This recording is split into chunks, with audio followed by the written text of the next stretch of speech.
here! Yay! Finally, we made it. Okay, it's not live on the YouTube site. There's a delay. Oh, okay. I gotcha. Everyone will get to see that. Yeah. Oh, fabulous. Okay.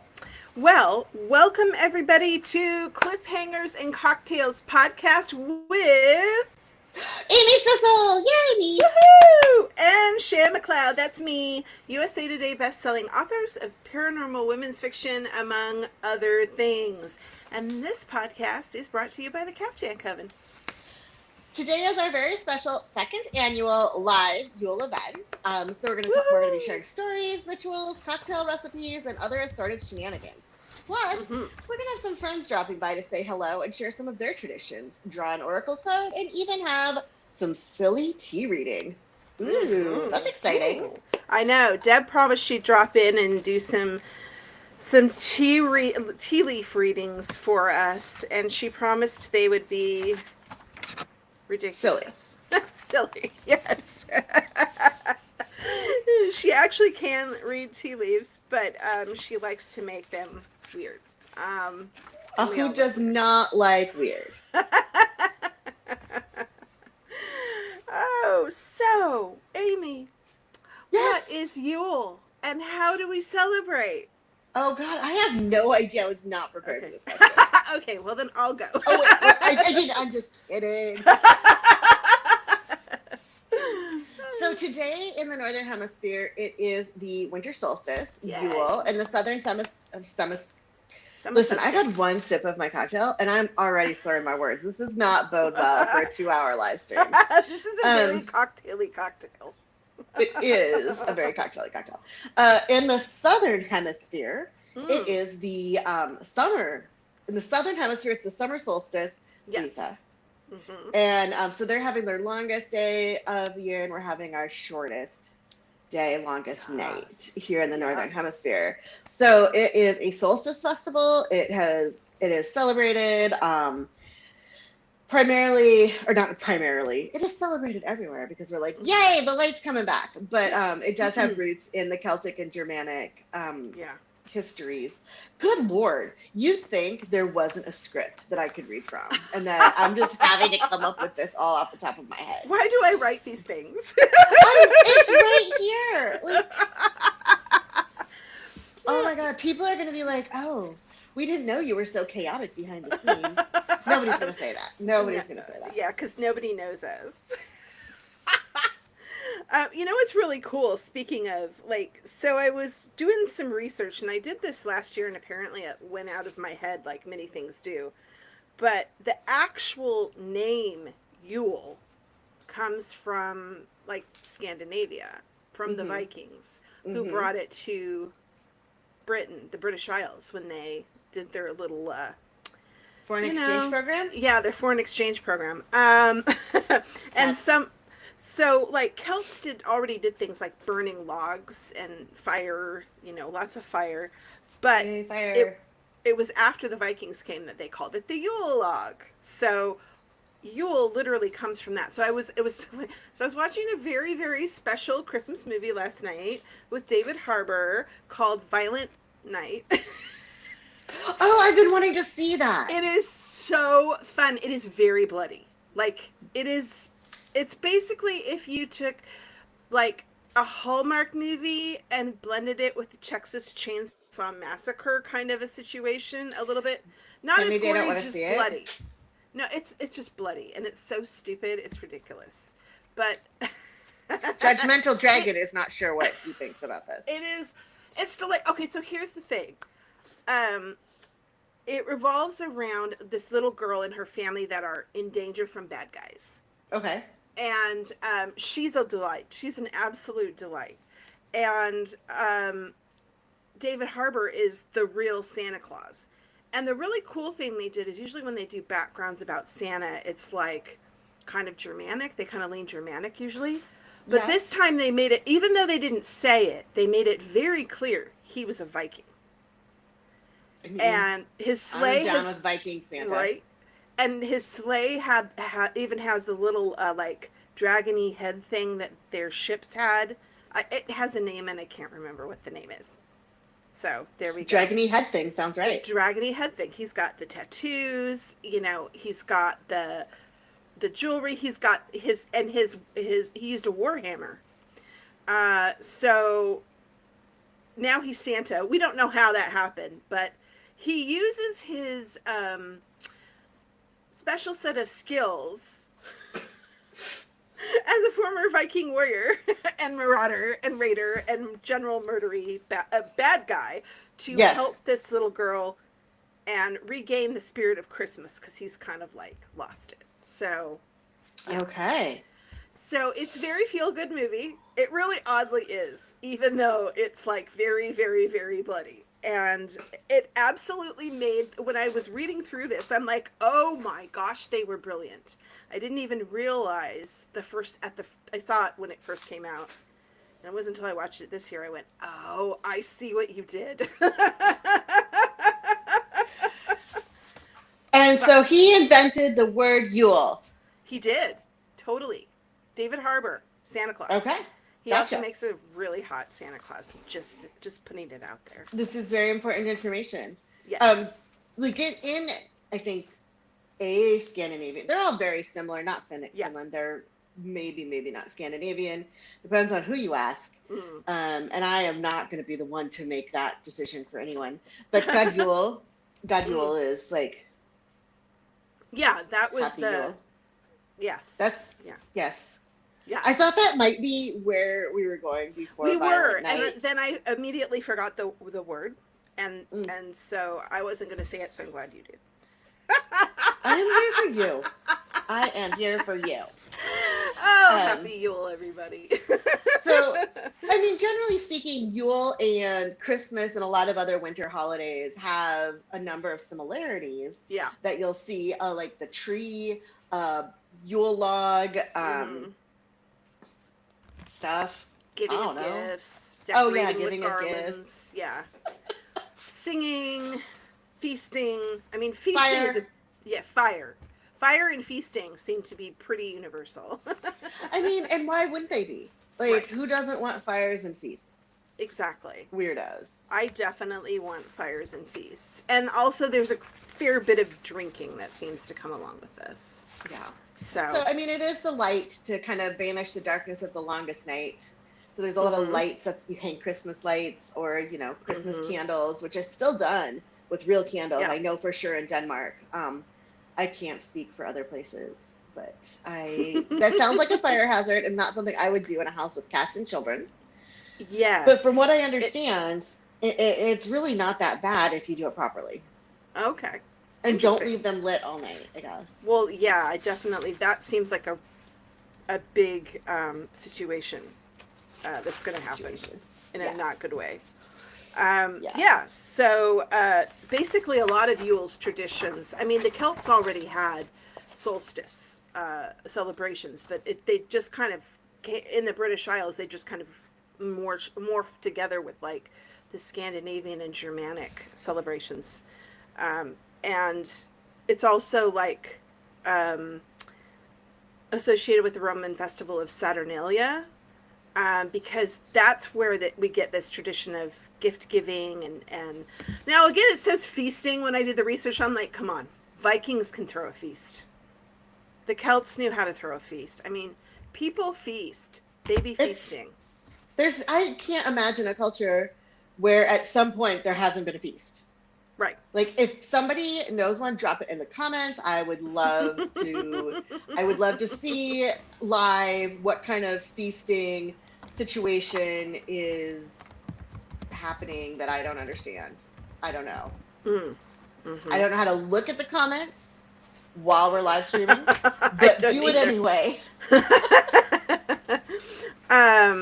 So basically, we celebrate Yule, we celebrate the solstice by reflecting on the past year while looking forward to the year ahead. It's a really good time to like reflect and connect with your loved ones and spend time in nature and still do all of the other things. But I think the modern like Christmas celebration and all of that all these holiday celebrations have become so commercialized, and so there's so many expectations that we get overwhelmed. And that's because we've forgotten this connection that we have to nature, to this time of year, to the changing of the seasons. And to it's each really other. To each other. Yes. Most important of all. And so we need to take that time, I think, to just sit in quiet and to reflect and to slow down, and get cozy. Now, you are the green witch of the coven. Yes. So, what seasonal plants are important for Yule? Well, obviously, wow. Sorry. Obviously, evergreen stuff is very important because we have that green to remind us that life is constant. The green gives us the sense of like continuity. As we've gone into this dark time and are coming back out, there's still something there that's alive, that's thriving. It doesn't go completely away. Other plants, I mean, there's so many songs, the holly and the ivy, a lot of things that are like perpetually green. Ivy. Yes. I told them there would be singing. I promised them. You did? That, yeah, I said there, and when I said at least Shea will sing. I did not promise singing from you, only from me. Did you Google a list of Christmas songs that weren't copyrighted?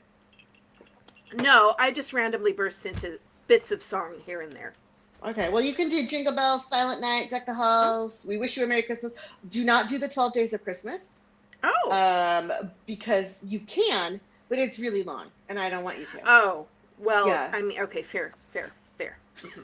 That would take up the full 2 hours. I guess if we get real bored, we can go there. No, we will not be getting that bored. I promise. Mistletoe was a sacred plant to the Celts. Wait, is this in the script? Should I just look at your script? I mean, it is. It wasn't just for kissing. Look at me. Yeah. It was for peacemaking. I should have read the script because it has all those plants I just said. But I like.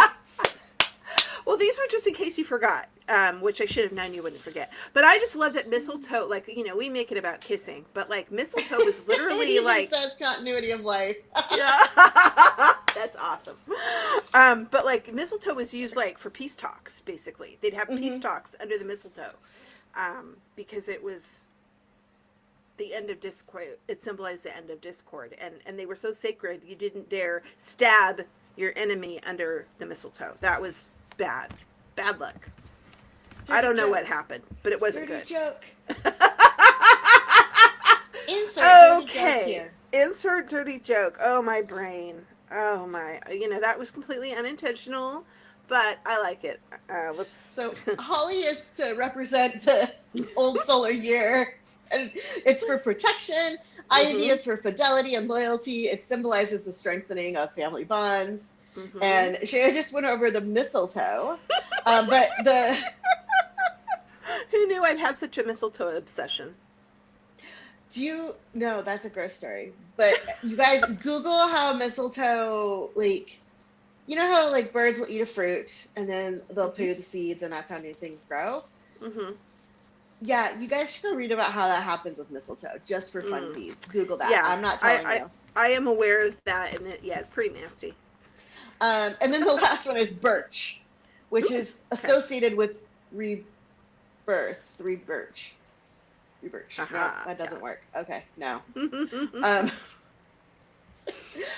So in our Caftan coven, our three crone coven, we have the kitchen witch, kitchen and cocktail magic. That's Shea. We have me, the green foresty witch kind of person. And then we have our crystal witch, but she's not here right now. So, Shea, can you talk to us a little bit about crystals? Oh, sure. And then we'll quiz Samantha later if she pops in. Yes, because I do love a good crystal. So Yule crystals, pretty much any of the, the red, green, white crystals are all like great for Yule. But red jasper is particularly a good one. It symbolizes it has the power, the energy of protection. It's a symbol of life. It encourages growth, motivation, and revitalization. So it's really good for this time of year. Green aventurine, which is one of my favorites. Emotional healing, letting go of difficult memories. So that's really good for reflection over the past year. It promotes inner harmony, and brings luck and abundance. So it's a really good all-purpose crystal. I love it. There's other stones like bloodstone, clear quartz, garnet. I have a little garnet in this.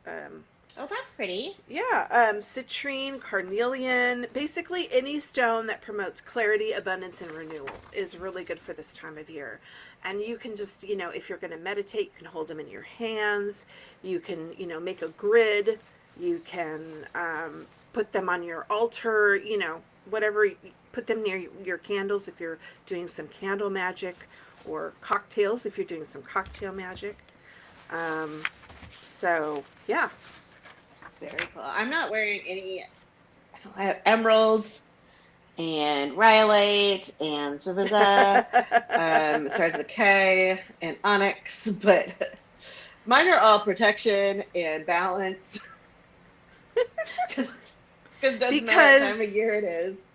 Yeah. Those of us who are me. Yeah, we don't want any more falling down stairs, tripping on caftans, or getting run over by cars. Please. I didn't actually get run over. To be clear, but it was scary. Yeah, it was scary. The car was too close to my personal body, and was going relatively quickly down a hill. Right. I mean, any more quickly than standing still is not great when it comes to car versus person. That's probably true. Yeah. So. Okay. Good point. Yeah. Good. So, wait, someone's here. A guest. Yay! Welcome, Clark. Hi, Clark. It's good Hello. to see you again. Hey. Can you hear? Yeah, it's good to see you. You can hear me? Yeah. Yes. Great. Cool. Ooh, loving the background painting thing. Thank you. Yeah, it's a tapestry I got so that it's not just boring white closet doors. So. I didn't need to be attacked within 5 seconds of you arriving.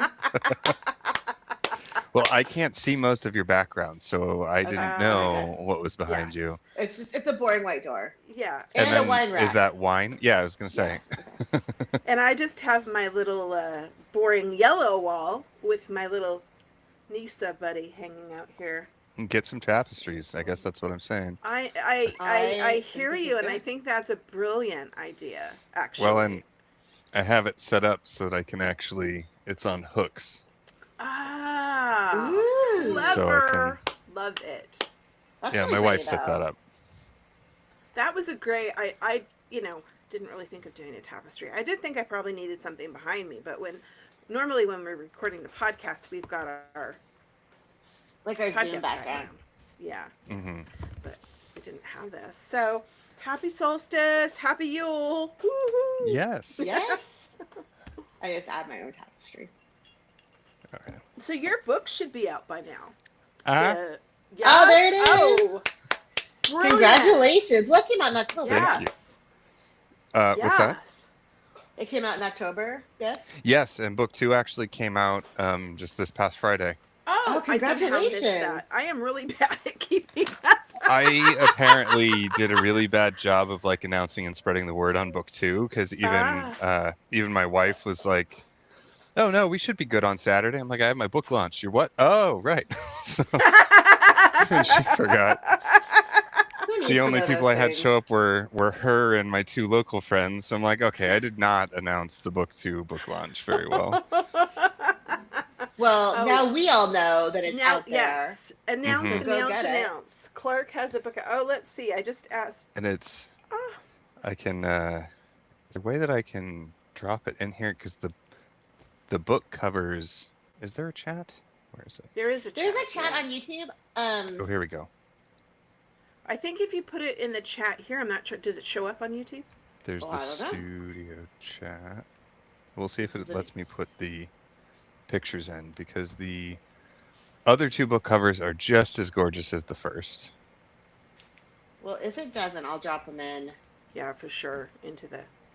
So I just heard from Stephanie Berchioli. She's sick and she can't join us today. Oh no! What a loser! Yeah. I mean, oh no. And I don't know what's up with Deb. I just asked where she was. I'm like, where are you, bitches? It's not letting me drop it in. Okay. Well, how weird. Well, I'll make sure they're dropped in somewhere. Yeah. I'll put them somewhere. Yeah, if you want to email us the we can get it into the. Yeah. Yeah, well, because I wanted to show you guys. So. I want to see it too. Oh, but actually, yeah, if you let me share screen, I can show you. Here. Ooh, yeah, then it'll be showable to everybody. Do you need permission? Yeah, you have to give. I think you have to give him permission. So. Let me get both of them opened. Oh, that's the wrong one. So what was that? But how are you guys doing? Good. Doing good. We're doing good. Yeah. This is our first time doing a live stream through this method, and it's very exciting in that I have no idea how to do it. Which is pretty much par for the course, how it seems to work. Oh, you know what? I just realized I can pull up the live on my phone. I'm so brilliant. I just astonish myself sometimes. Because I just want to, watch it and see if we have anybody like... Ooh, boom. Oh. Yay! That looks so that's cool. Good. Yeah. So that's book 2. And then that's amazing. Book 3 is that one. Oh, wow. That looks amazing. Yeah, they are so cool. They are so good. And book 3 is going to be coming out probably in February. I'm not sure if they put it up on pre-order yet. I can check real quick. Yeah, I can drop that link in the YouTube comments. Yeah, it doesn't look like book 3 is up yet. Okay. That's okay. Yeah, it'll be up soon, but very exciting, and it's nice that I can finally talk about the stuff that is in it, because for so long, like, it was all NDAs and yeah. But I can't tell anybody yet. Yeah. Wow, that's awesome. I hadn't seen those covers yet, so I'm like, ooh, those are so pretty. I have cover envy. They're so pretty. So happy with those. Do you have special holiday plans this year for whatever winter holiday you choose to celebrate? Yeah. We're just gonna be hanging out with some friends a fair bit. My wife is in the church choir, so she does that, and cool. Yeah, it'll be a good time. Probably gonna do a movie night with some of our friends, and that'll probably involve some horror movies, I think. Violent Night. You have to watch Violent Night. So I take it was good, because I remember that coming out and was like, it's either gonna be good, really good, good in a really bad way, or just straight up bad.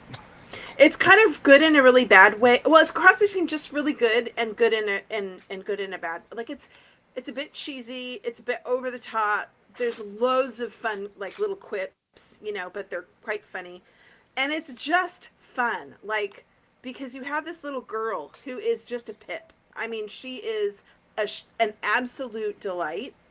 And then you have David Harbour playing, Viking Santa Claus. So, yeah, it's fantastic. It's one of our yearly, and it's very, very, very bloody. Very bloody. I haven't seen it. You may look it up. I do remember one of the lines in the trailer was just, "It's time for season's beatings," and I was like, "That's pretty good."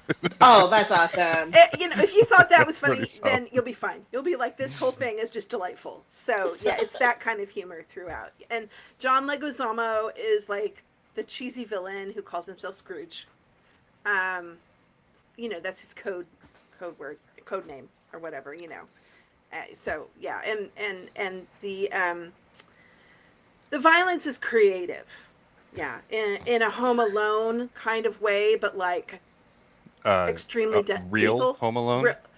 Well, yeah, yeah. Like if you took all the little traps from Home Alone and made them very real and very deadly, that's yeah. I mean, yeah, that's the thing with Home Alone is they're very real. They just made them far less deadly than they actually would be. Right. And this last night on Saturday Night Live, they did a Home Alone skit. Oh my gosh, that was so funny. Yeah, so that level of blood. Like that. Okay, yeah, that level. Yeah. If you haven't seen it, it's hilarious. Oh my gosh, it was I cackled funny. so loudly when I was watching it the first time that I angered my child. But then I made her watch it, and then she was okay. She understood why cackling. Why? Oh, yes. I don't remember what the channel is, but there was a YouTube channel I found where it's like it was an MD or an ER surgeon or something like that would watch movies and rate the injuries. And he did it for Home Alone, and he's like, yeah, this is the number of deaths that we would have faced if this was real. Well, and that's basically what happens in Violent Night. Yeah. Death. Well, and what's really funny is last year on Saturday Night Live, Martin Short was the guest, and they did like Christmas Carol. Did you watch that one? I haven't seen that one. Because he wakes up, he's like, oh, I'm filled with the joy of Christmas, etc. And he starts tossing coins out to the boy to buy the goose. Only the coins turn very deadly. And before you know it, the things that are happening in the Home Alone sketch are happening to people in A Christmas Carol. Like, The writers at Saturday Night Live need some holiday cheer. They might need therapy. I'm sure they need that. For sure. It is their therapy. Yes, it is. Yeah, kind of. We are allowed to share. Yes. Also, the source of their trauma, but that's neither here nor there. Oh yeah, it's good. Yeah, but I thought Saturday Night Live last night was just so good and so full of.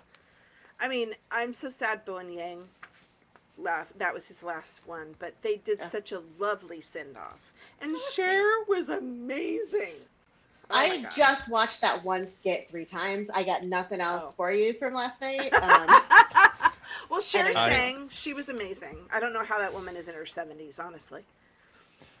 I have actually never watched Saturday Night Live. I've only ever seen occasional skits that people will send me. Yeah. Well, you definitely should watch the Home Alone skit.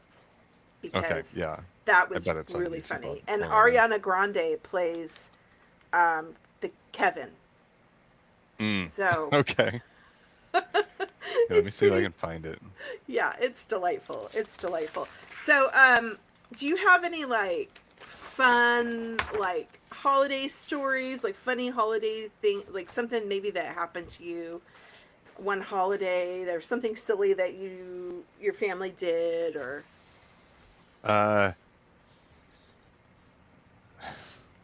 no, especially good at a lot of that. Oh, come on, Clark. We don't have many holiday traditions that we've really hung on to between me and my wife.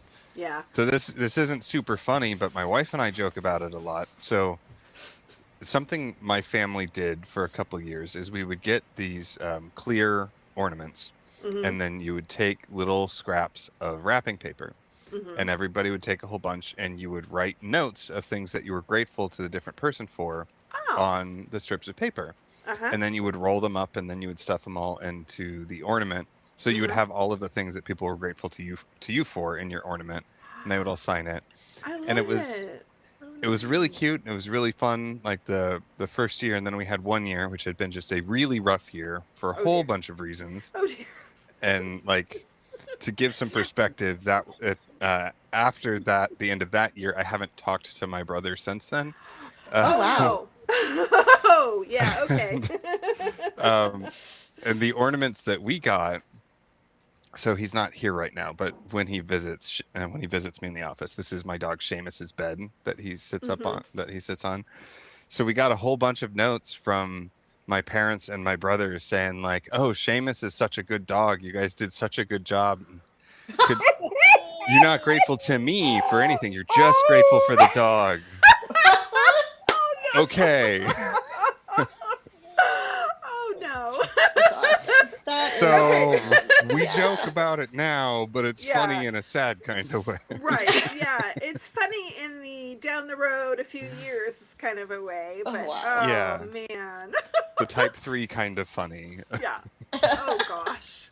But I do love that idea. I mean, that's a really great cool idea. Yeah. Mm-hmm. Welcome, Anastasia. Hi. So good to see you. Who's also Holly. Yes, and Holly, and I have so many. It's like a split personality. I have so many different identities. But I found a spoon for you. I have like 3 spoons left, and you guys are getting. Oh, we got a spoon. I'm Thank feeling you. so blessed. That's amazing. Thank you. I'm so glad you could join us. The other 2 are going to packing later. Yeah. I'm flying out that's tomorrow important. morning.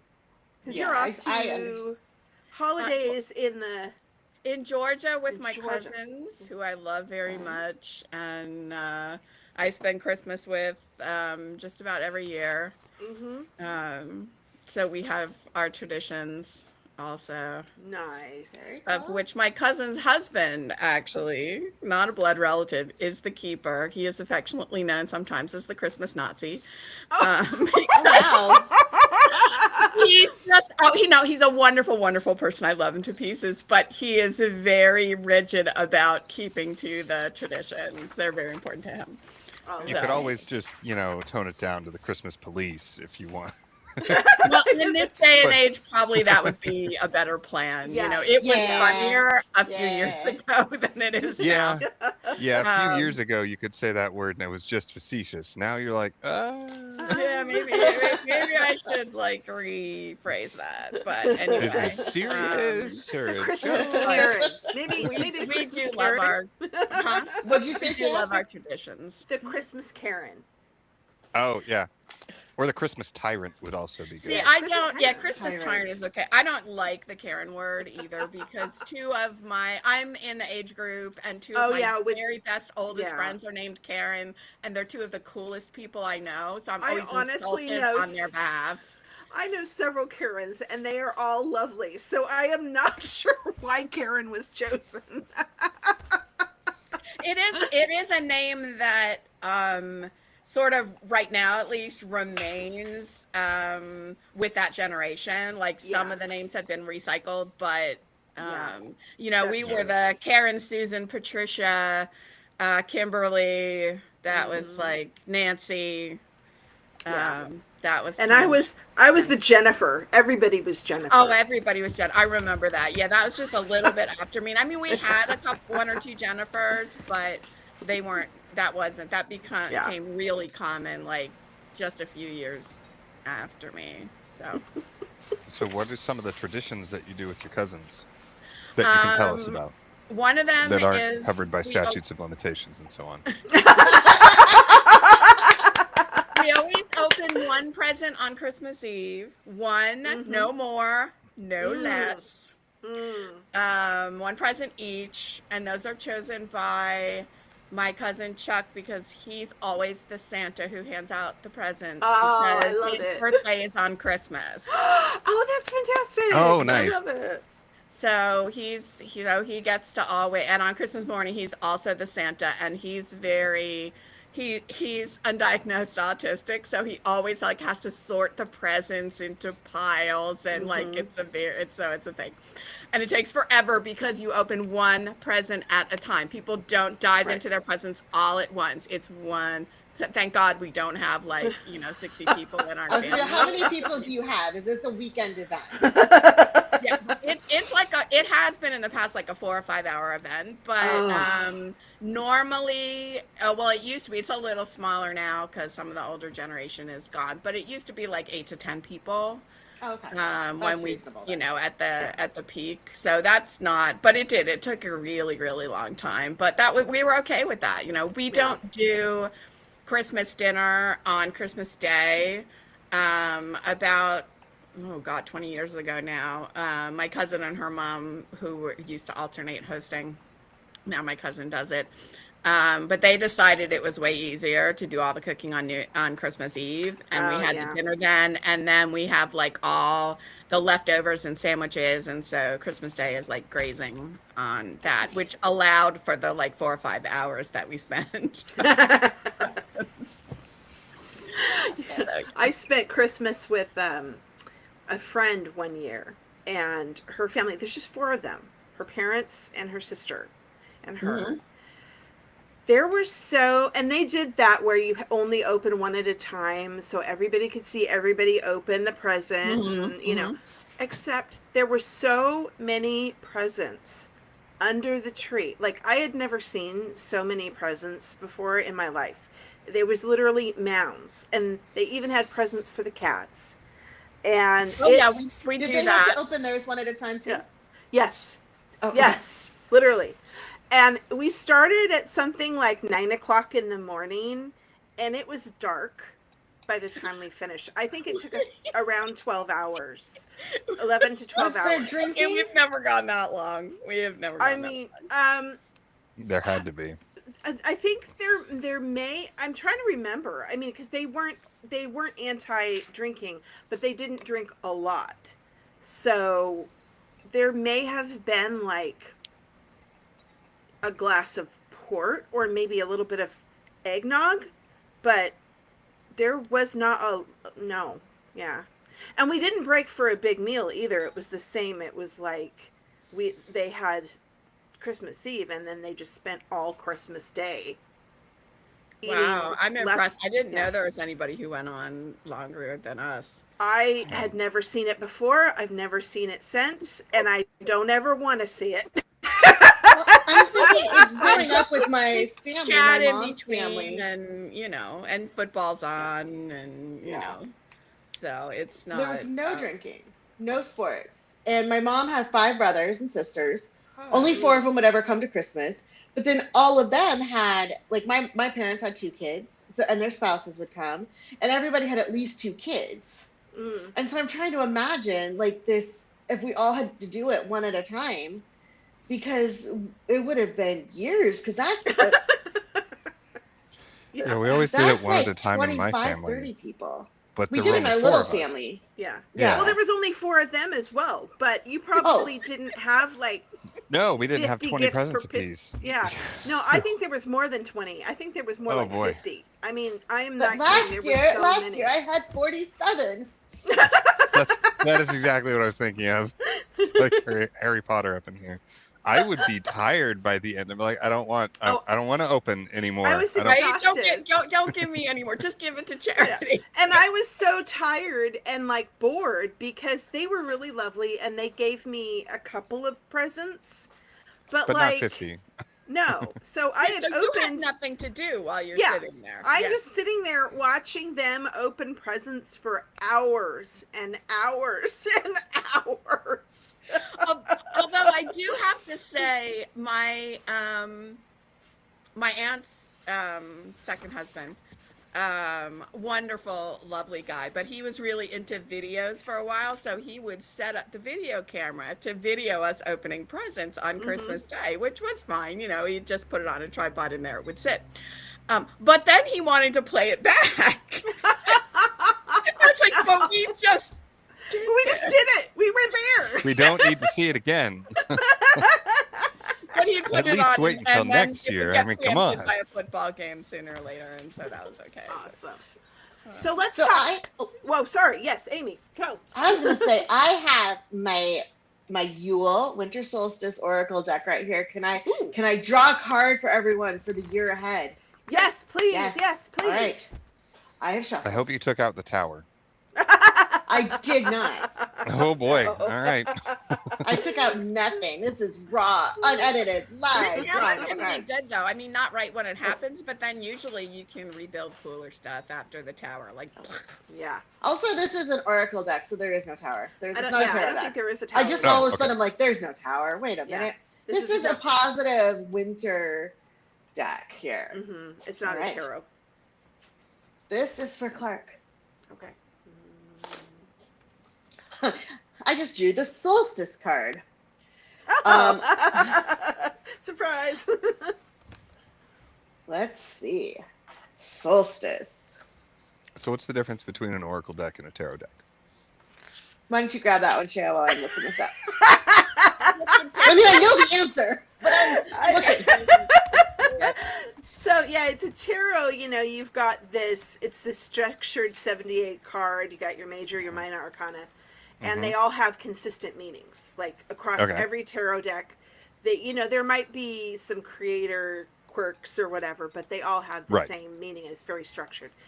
The oracle is sort of a free form, so you can do any number of cards.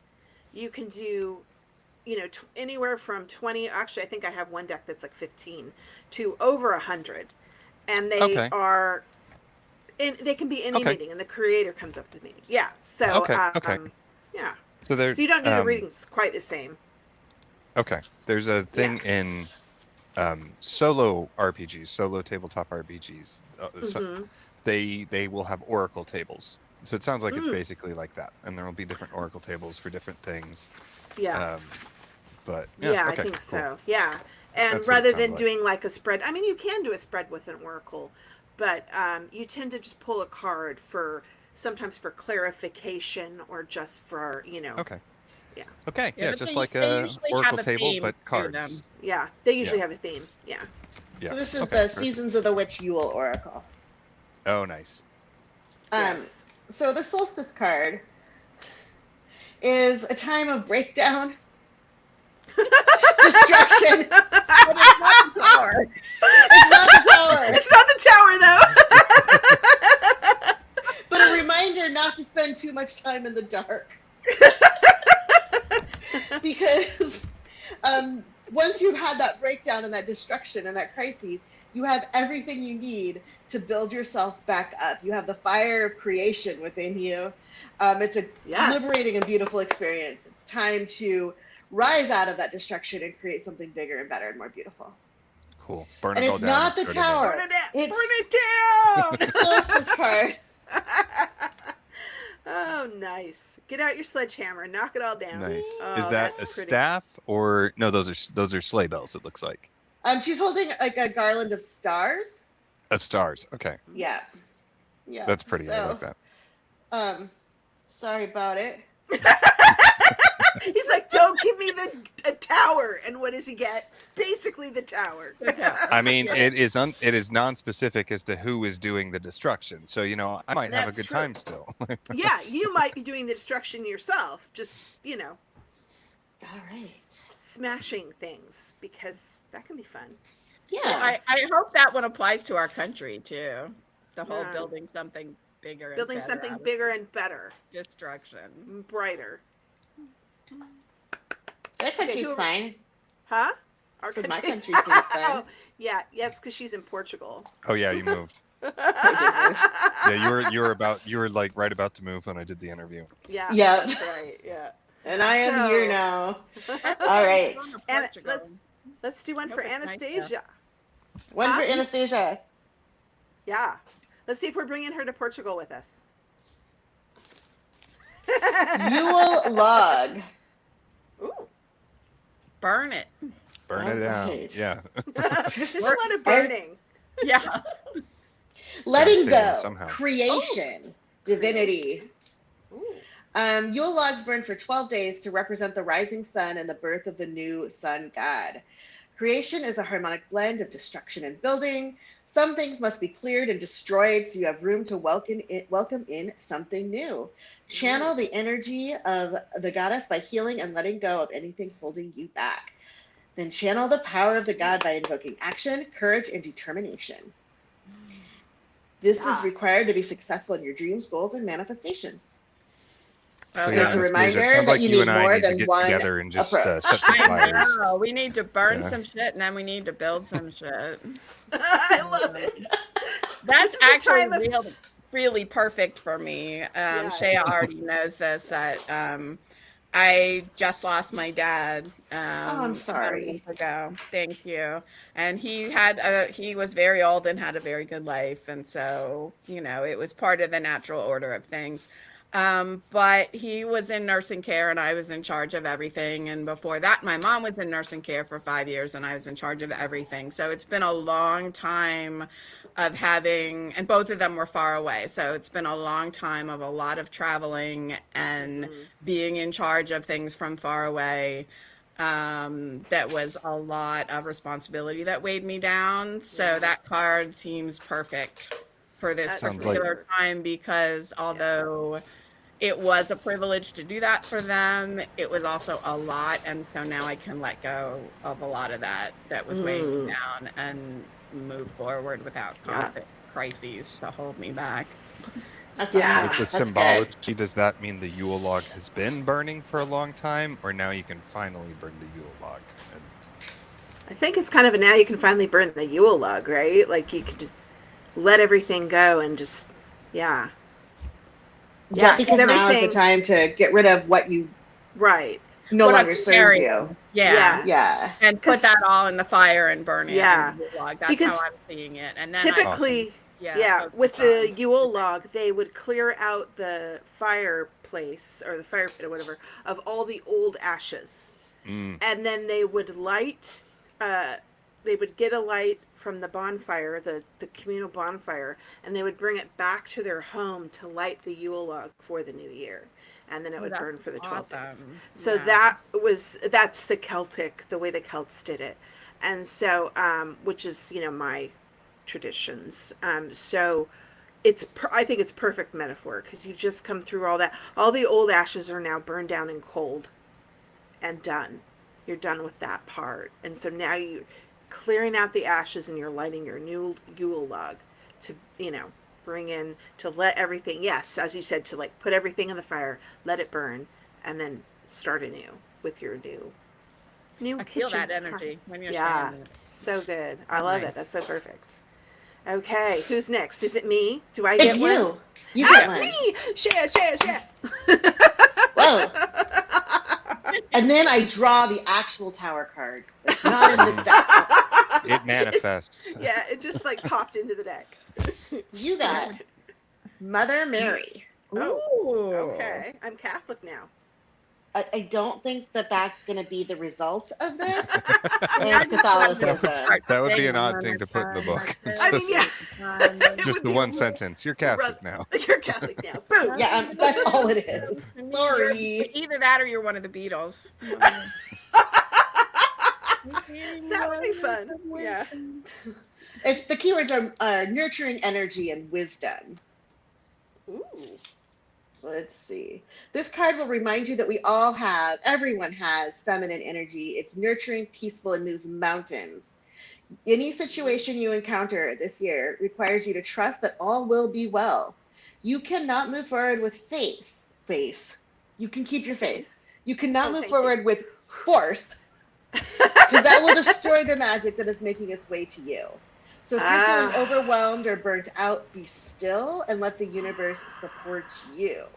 Oh my gosh. And remember what we talked about, my vision board for 2026? Please stay tuned for January to see that episode. That will be in January, our first episode in January. But one of my main words for 2026 is ease. Or easy, because I just want everything to come with ease. Like, I don't want to be constantly struggling, I've been doing that. I just want it to come with ease. Whatever I manifest, whatever I do, just say, universe, make it happen. Well, the Oracle says it's coming. Oh, the Oracle knows. So now it's Amy's turn. Yep. Yay! I'm so excited. Yay. I didn't know if I was going to be next or not. Okay. Yes. No, it's back to me. I want a different card. Well, we could pull a card about your launch for your third book. We can, but no, I'm also okay with solstice. He wants to burn it all down. Yeah, he does. I can see it in his eyes. So I have gatherings. Ooh, nice. There's a fire. I love fires. What is with all the fire? Oh, it is Yule. It's Yule. Yeah, it's But very much also, in line. everybody's going to Portugal. Apparently. So there they all are. So this says, gather, gather, festive witches, speak of joy and drink to wishes. Take one, give two, and celebrate all blisses.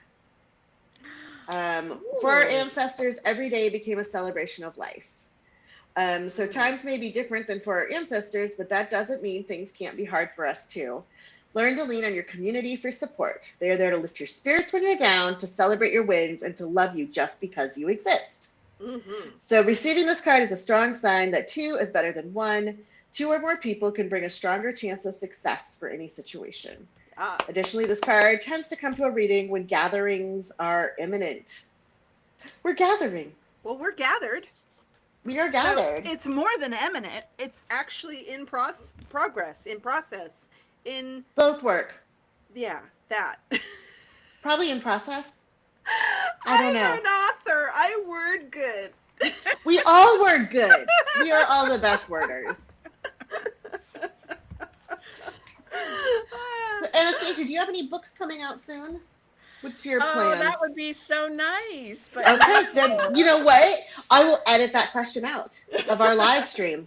Yeah. I part of the whole like family crisis thing has been like in the last 2 or 3 years, it's been very difficult for me to do any sustained creativity. So that's one of the things that is coming out of Yule Fire next year, because I've been playing with ideas for my second Witches of Pirates Cove book, Holly Moon. Which has gone rogue.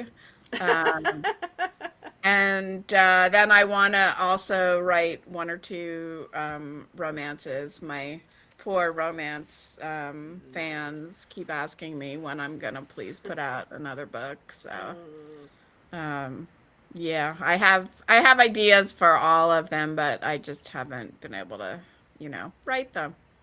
Caretaking is so exhausting. Definitely. Sorry, I just suddenly had an idea, and so when you said that about your witches, and I suddenly an idea popped in my head, and I just had to make a quick note there, and that's what I did. Okay. So some of your witches are going rogue too. Is that what? Apparently, yeah. A slightly different title there, but suddenly I had an idea for Juniper. So, Yay. but I will say, last time you were on, we talked about your first Accidental Witches, and I read it, and it's so good. It's so good. I loved it so much, and I just can't wait till the next book. But I know how it is, and so I'm waiting patiently, because it's not like I don't have my own books to write or anything to do. So, well, I'm hoping sometime the middle of next year, if all goes well. It seemed like forever because it was over a year. It took me to write that book, but it was really only probably 4 or 5 months of actual concentrated writing time, and I was trying to write in between, but not really getting very much done, which is about right for me. It was about twice as long as most of my romances, and I can do, if all goes well, I can do a romance in 2 months. So I've done them in 3 weeks before, but we don't want to keep doing that. No. But I've done something horrible like that too before. Never again, hopefully. Yeah, that was before I burned out the first time, so I can't imagine why. So I think really probably I could do one in about 4 or 5 months, and then also do at least 1 romance. I'm hoping to do 2 romances and a Pirates Code book. That's my plan at the moment. Yeah. Well, I have a great Yule affirmation that fits this situation so well. I give myself permission to rest and rejuvenate, and I plant seeds of intention for a vibrant new year. So burn that shit, take a break, plant your seed, take a break, and then boom. Woohoo! Ash can be great fertilizer. It is a very good fertilizer. Excellent fertilizer. There are some seeds that can only like grow after you burn shit down. Yes. That's true. That's why forest fires are not necessarily a bad thing. Exactly. Because they burn off all the stuff. And like you said, some seeds can only grow after a fire. Mm-hmm. Absolutely. So what about, so foods. So we were talking about, you know, foods. I thought I had lists of Yule foods on here. Oh, you sure do. I do? Where you did I sure put do. them? Oh, here I put them. I only read the script occasionally, but I was ready for the food one. I was like, I swear I wrote it down, but now I can't find it. It's literally in front of my face. But it's basically so like the feasts that they would do at like, you know, for solstice would be like stews, roasted meats, root vegetables, and then they'd have like plum puddings, or I would make like, I always make a persimmon pudding, which is actually a steamed cake, because, you know, mulled apple cider, mulled wine, hot buttered rum, eggnog, and like, of course, there's the Yule log cake that we all know from the Great British Baking Show. Is that where we know it from? Well, some people know it from other places, and I actually know it from other places. What is it exactly? Is it like a Swiss roll kind of thing rolled up? Yeah. Oh, okay. Yeah, I had seen and then decorated that. to look like a log. Yeah. We have our own because my cousin's favorite birthday cake, which he gets every year on Christmas, is because this is the Christmas guy. It's called a chocolate log, but it's like those thin chocolate wafers. And you just put them, like stack them together sideways with whipped cream in between. And then you frost the outside with whipped cream and you let it sit overnight. And so the wafer cookies get like absorb the moisture and get really cake-like. Oh, interesting. And it's really delicious. But he gets that every year. So that's a ritual that it used to be my aunt would make it and my mom would sit and help her put it together. And then my cousin would do it. And this year my cousin told me it's going to be my job to help her put it together. Because your mom, we're taking Christmas up to her mom in her retirement home, but she's 99, so she is exempt from making chocolate log. Yeah.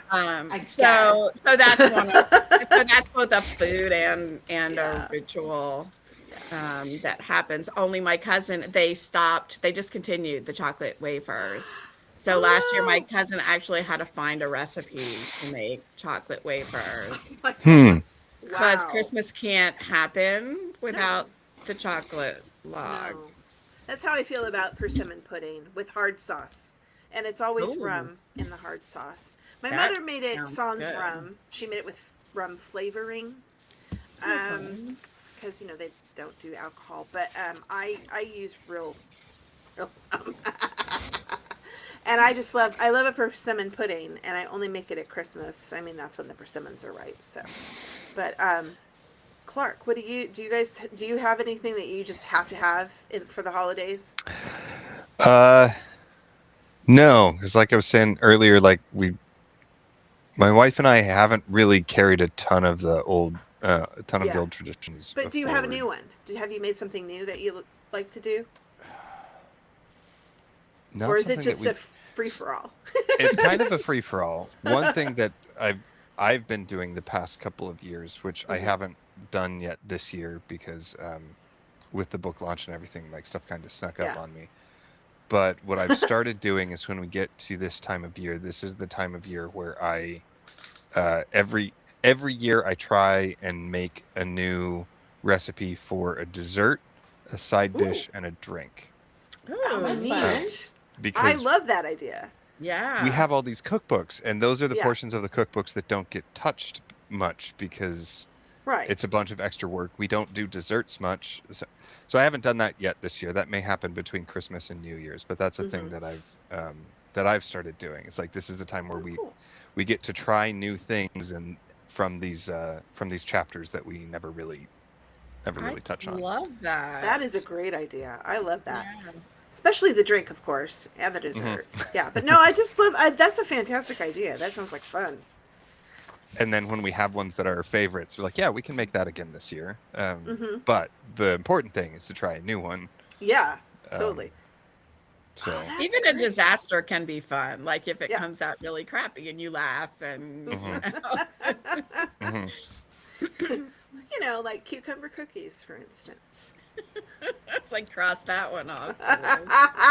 No, for those who don't know, I love telling this tale, and it mortifies my mother every time. But she knows I do it, so she's like, must you tell people? And I'm like, of course, because it's the best story ever.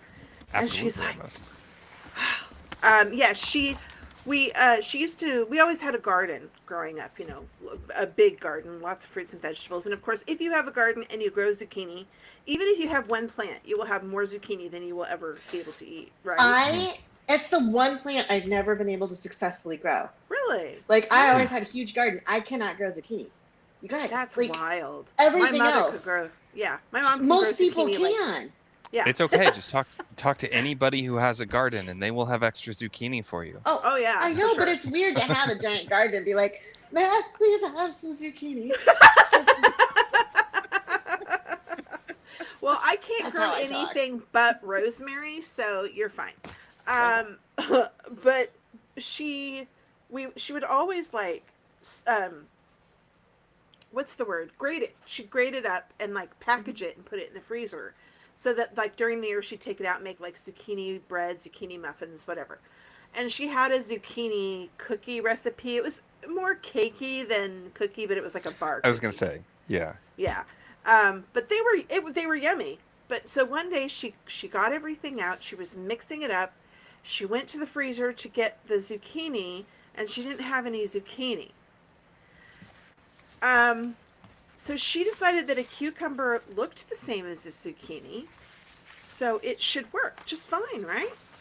Yeah, that makes sense. Wrong direction. Should have gone with squash. That was my, carrot maybe. Apple. No, she went with cucumber. She brought it out. It was a soupy mess because, cucumbers just have such a huge amount of water in them, for one thing. And it just looked awful. It just looked, I mean, it was disgusting. And being the weirdo that I am, though, even though it looked vile, I just had to taste it so that I knew that it was vile. And it tasted just as vile as you can imagine. I mean, it was so bad. She had to throw the whole thing away. And she's like, I just don't understand why it didn't work. It's like that recipe review for that person who made a carrot cake but decided carrot had too much sugar. So she replaced the carrot with shredded kale and then gave the recipe a 1 star because it was terrible. Oh my God.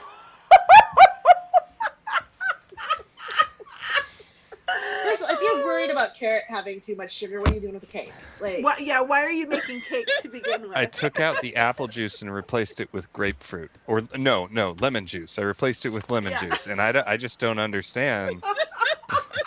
It didn't work. Oh God. There was one I was reading. Because I love, like, what is it, all recipes or something, and people will say how they changed it or whatever, and there was one woman who, same thing, she 1-starred the recipe. She had replaced, I think it was like a banana bread recipe, if I remember, something like that. She replaced the banana with something healthier, she thought, because again, bananas had too much sugar. But it was like, it wasn't kale, but it was in that realm.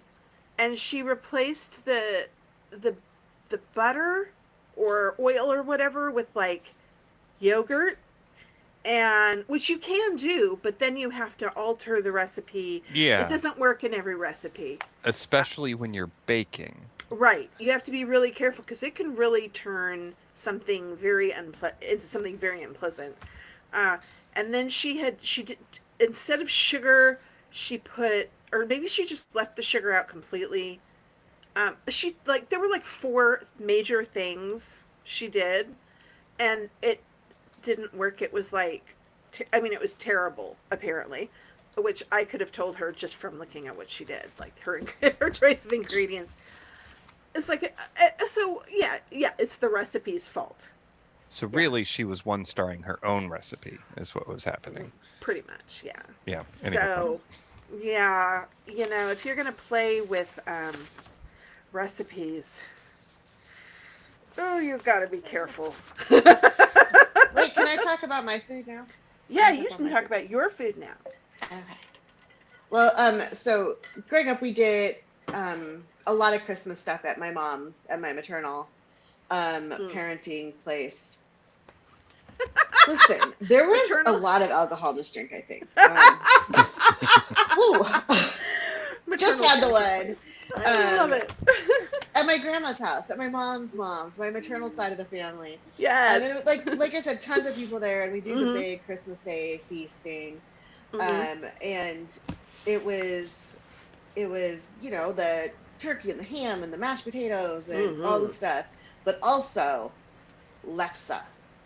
And now, does anyone not know what lefse is? I don't. Okay, so lefse is like a potato flatbread that is Scandinavian, and it's very much like a tortilla. Yeah. But we would have it, and making it is kind of a big deal. It's very flat. You have to flip it carefully, and then we would have it with butter and brown sugar. In my family, but it's also good with like cream cheese and lingonberry jam, or even with savory stuff.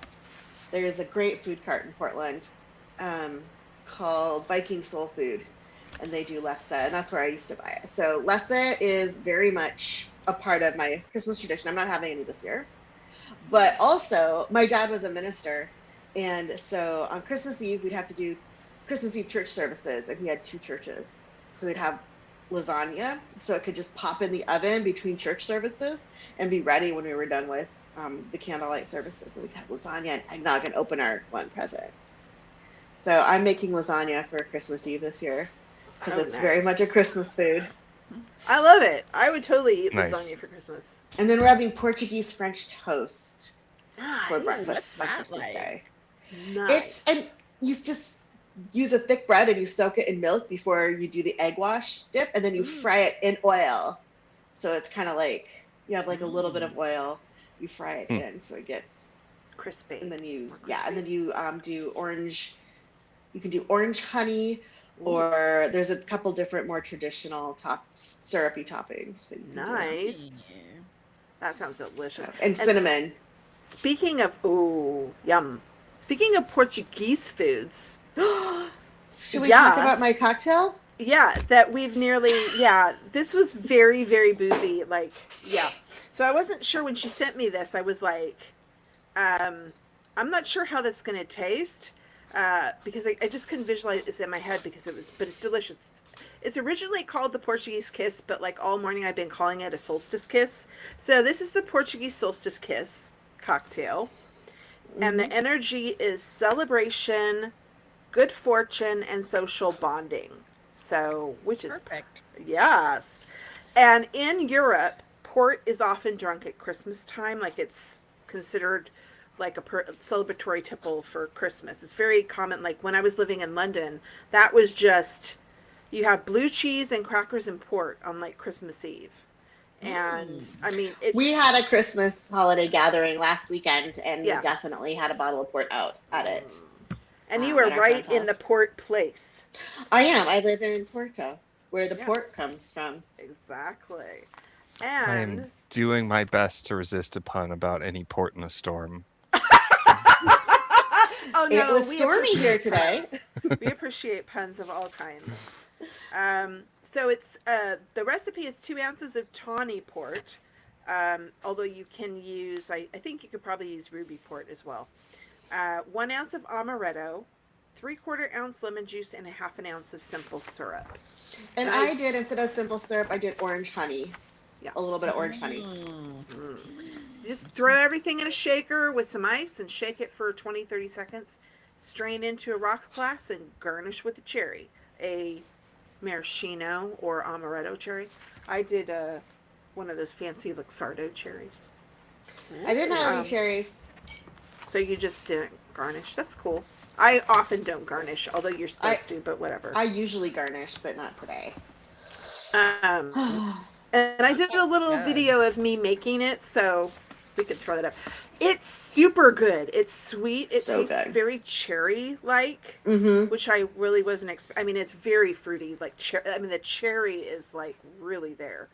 And so port, the energy is celebration, comfort, and the enhancing of social bonding. So that's the main energy of this drink.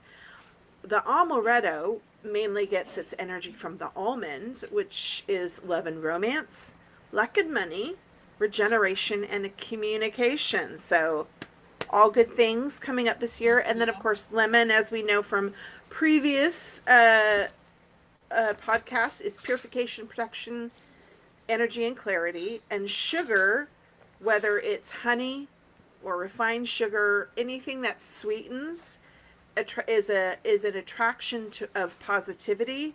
It attracts love. It attracts good fortune. And it's also used in spell work to sweeten people or situations. So if you got a situation going on that needs a little sweetening, then this is a good, add a little sugar to your spell work. Mary Poppins knew what she was talking about. She did. With her spoonful of sugar. Did indeed. So we talked about Home Alone, and we talked about Violent Night. Any other favorite Christmassy, holiday-y movies? Those are some of the few traditions that we kept. Excellent. Excellent. So every year, Muppet Muppet Christmas Carol followed by I was like, well, Muppet that is not where I was thinking the Muppets would go, but okay, yeah. Awesome. Yeah, because we start with Christmas Carol and we're like, we want more Muppets, and now we have to watch Muppet Treasure Island. Right, that makes sense. And then usually Nightmare Before Christmas, and then if we're with my family, A Christmas Story. Awesome. Awesome. And what about you, Anastasia? Ours is well, there's 3 really. Okay, no, there's more. Full-length movie is Elf. We all love Elf. Yes, Elf is delightful. But also some of the old animated ones, Rudolph, and the Santa Claus is Coming to Town, and my cousin Tom loves Frosty. He loves all things Frosty. So that's fantastic. Those are ours. We usually watch Love Actually after we have Thanksgiving dinner, we'll watch Love Actually. Although we missed it this year, so we still haven't seen it. But we usually watch that to sort of kick off the Christmas holiday solstice season. And then it's like Hallmark Christmas movies until you puke. And there always has to be a viewing of White Christmas, usually. Sometimes just other ones, whatever we random feel like. Alan loves the one, It's a Wonderful Life, which I actually don't like it. Yeah? I've never seen that all the way through. Really? But from what people tell me, I don't. It's not like, it's kind of like 2 separate movies, it feels like, and it actually wasn't popular at all when it came out. In fact, it would have fallen away to oblivion, and we wouldn't know anything about it because it did so badly. But when they started doing like the what do you call it when they had all the little stations and they would like have to show things, and they TV.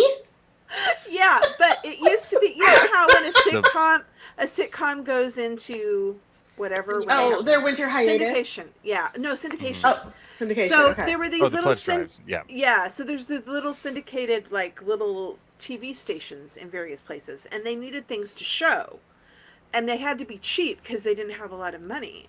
So there was this one station that was able to get It's a Wonderful Life like really cheap. They just found this random movie and they started playing it. And then it just kind of built from there, and all of a sudden it became this big, massive thing. So apparently I'm not alone in not liking It's a Wonderful Life. I It is watched not the Jimmy something I Stewart can- movie Sorry, at go ahead. Christmas time. Yeah. I watched The Thin Man and The Thin Man Returns. Those Oh are my gosh, Christmas. I love them. And Thin Man is Christmas. Thin Man is Christmas. Thin Man Returns is New Year's, but it has Jimmy Stewart in it, and they go together. I love Lion in Winter. Is a great Christmas movie. I haven't seen that in a couple years, but we're gonna do the Lord of the Rings extended version trilogy for Christmas. Because that's all there is. Yeah. That is the only movie you need. That is the only version that you should be yes, watching. I agree. But my DVDs finally have arrived from the shipping, and now I have the extended version here. So, because it's not the extended version always when you watch it on whatever streaming. No, it's not. I think you can pay extra for it, but I don't think I should pay extra for things when I'm already paying extra. That's a different podcast altogether. That's not even our podcast. That's a different, someone else's podcast about how I feel about streaming prices. Maybe you could find that podcast and be a guest. And then you talk could about how I'm irritated about streaming. I think that line is probably very long. Probably. Yeah. Did you notice that my drink right has refilled like a Christmas miracle? But it's clear. But it's not empty anymore. Mine, sadly, has not. My belly is falling down. Yeah, where's mine the is butler? turned into gin. Is it his day off or what? I know. Well, in theory, he's editing a book for me. Edwina Gale, paranormal investigator.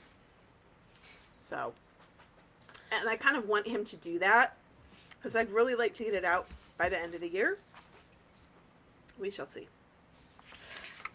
Is that what you have coming out next? Yeah, it's Night of the Conjurer. So Edwina, her book's kind of like, the first one was Day of the Werejackal instead of, Day of the Jackal. And Night of the Conjurer was after Night of the Comet. And they have no relation whatsoever to the movies, but I just thought it was fun. Yeah. Yeah, I was That's like, fine. oh, this sounds fun. Yeah, so, and I have one of them is, so there's a Bruce Lee film called Tears of the Dragon or Kiss of the Dragon. Okay, so mine is something like Tear of the Dragon or something of the, something, yeah, anyway, it's a take on a Bruce Lee film title, and I can't remember what the fourth one is, but I have... Bruce Lee or Jet Li? Jet Li was Kiss of the Dragon. No, Bruce Lee. Okay. Bruce Lee Dragon. Fist of the Dragon? Is it Kiss of the Dragon or? Kiss of the Dragon was definitely Jet Li. Year of the Dragon. Year of the Dragon. Mm-hmm. And I call it Tear of the Dragon. Ah, okay. That's what it is. Okay. I'm so clever, I can't even remember what I did. Well, I love how Clark just knows this stuff, like off the top of his head. I know. Watch a lot of martial arts movies. No, it's called this thing. Oh, but do you mean... I also love Jet Li. I do love Jet Li, so, as a big fan. I find this impressive, because I'd have to be looking it up on the internet. Well, I did just look up that title, because for the life of me, I couldn't remember. I knew it had something to do with dragons and tears. So, favorite gift ever. Does anyone have a favorite gift ever that they got for the solstice, Yule, Christmas, Hanukkahmas? Everything my husband has ever given me. Everything my boyfriend has ever given me. Yeah, why isn't he on this call? Blink Did you twice not invite if you're him? under duress. I did invite him. He gave me a gin and tonic. Well, but that's not joining us. I don't know. Maybe he finds us negative and not like his positive Christmas experience. Oh, okay. I think he's working. Is what I think is happening. That's important. But sorry, anyway, bygones. Okay, so Clark, favorite gift? I don't know. Come back to me on that one. I'm gonna have to think about Anastasia, favorite gift? Oh, wow. I'm thinking back, because I've gotten a lot of really good gifts, and I'm trying to think, and probably as soon as the call's over, I'll be like, you'll remember. I should have said that one. But probably gifts, multiple. was like my big kid bike that I got when I was 12, my Aw. 3-speed bike, because I rode that thing everywhere for Oh. years, and I loved that bike. So Aw. that's probably the top one. I love it. That's great. Amy? Well, so I was unpacking books as they came with our moving shipment, and one of the books is a very old Webster's Dictionary, and as you, not very old, no, of course not very old, but it was a hardback Webster's Dictionary, and someone in my family, and I honestly don't remember if it was my daughter or my husband, said, "You packed a dictionary?" Because, dictionaries, we have them everywhere. But it was what I wanted for Christmas one year. I asked for a dictionary and a hand mixer, like a little hand mixer. And I did get the dictionary. This is 1993, so I was 16, 15. I don't know how to do math. 1992. I think I was 15, and this is what I wanted more than anything was this dictionary and hand mixer. I was a really weird teenager, I guess. I did not get the hand mixer, but the label, the label on the present was shaped and cut out like a little hand mixer. And then it said, "This is not a power tool." And I put the label too. It's in the dictionary, but it was from my dad. Oh, that's awesome. Mom, but it was in his handwriting, so it was from him. That's awesome. So that's like, I don't use the dictionary. Of course I don't use the Webster's Dictionary from 1992 or 3 or whatever, but I have it. But it's still important. Yeah. And I didn't get a hand mixer. Oh, that's rude. Mine was weirdly, this is really sad, but mine was socks. They were like, seriously, okay, so I know this sounds crazy, but when I was young, I didn't get a lot of new clothes. I always got like used clothes. When I did get new clothes, like when people gifted me clothes, it was always something that didn't fit, was not in style, So one of my aunts got me these. They were like forest green with like little maroon colored Christmas trees all over them. Or no, snowflakes. I think they were snowflakes. I loved them so much because they were like not just plain cheap socks like I usually got. They were like something fancy. And I wore those socks till they had holes in them. Like, I wore those socks for years. I loved them so much. And, they probably cost her less than $5. But, this was like years and years ago. But it was like, I loved those socks so much. It's just, I don't know. I guess it was special because it wasn't even something I would have thought I wanted. But it was just so out of the realm of the things that I got that it was extra special. And then another time it was like my other aunt, she got me like she got lots of different little things. And one of the things was this little tiny thing of bubble bath. I think it was from like, what was it? Like Avon or something, like a little Avon thing of bubble bath. I made that, it was meant for like one bath, right? But I made that thing last for like 4 baths. Because I never got bubble bath when I was younger, So it was super fancy. I should send you the bath bombs that I got from the co-work where Chris and I go, because we have a desk there, and they do lunch every day for extra €6. You get home cooked lunch, which is very nice. And then they did a big Christmas dinner on Wednesday and a Secret Santa. And I got bath bombs for my Secret Santa, but I don't have a bathtub. So I should send you my bath bombs. Just put it to the base of the shower and let it foam. Yeah, you can do that. Actually, they sell those things I like have that those deliberately for that. Yeah. I do have those. I use those a lot. But no baths for me. I don't know. I'm still having a hard time. The two things that are jumping out to me is I think this was a Christmas gift. A lot of the other stuff that I'm thinking of were birthday gifts. But I'm pretty sure it was one Christmas I got the Chronicles of Pydan by Lloyd Alexander. Oh, I have those books. Yeah. And I loved that series, and I read that series a lot. Black Cauldron. Okay. Yeah. Yeah. That's book 2 in the series. Yes, I can never remember book 1. I just remember that it had the guy with the antlers. Yeah. He was like the horn rider or something Yeah, like because it's that. all very Welsh. Hmm. Yeah, the Um, only 2 names I can ever remember off the top of my head are Black Cauldron and Terran the Wanderer. which is book 4. Oh yeah, Yeah, but it was the guy, the Wild Hunt guy. It was, yeah, yeah. yeah. The First Book of one. Um, Three Read is the those first in one, I years. think. is it the Book What of is? Three or the way? Yeah, the Book of Three. I'm gonna I look had it to up. look up what the series name was called because again, anytime I'm just like the Black Cauldron series because that's all I remember. Oh yeah.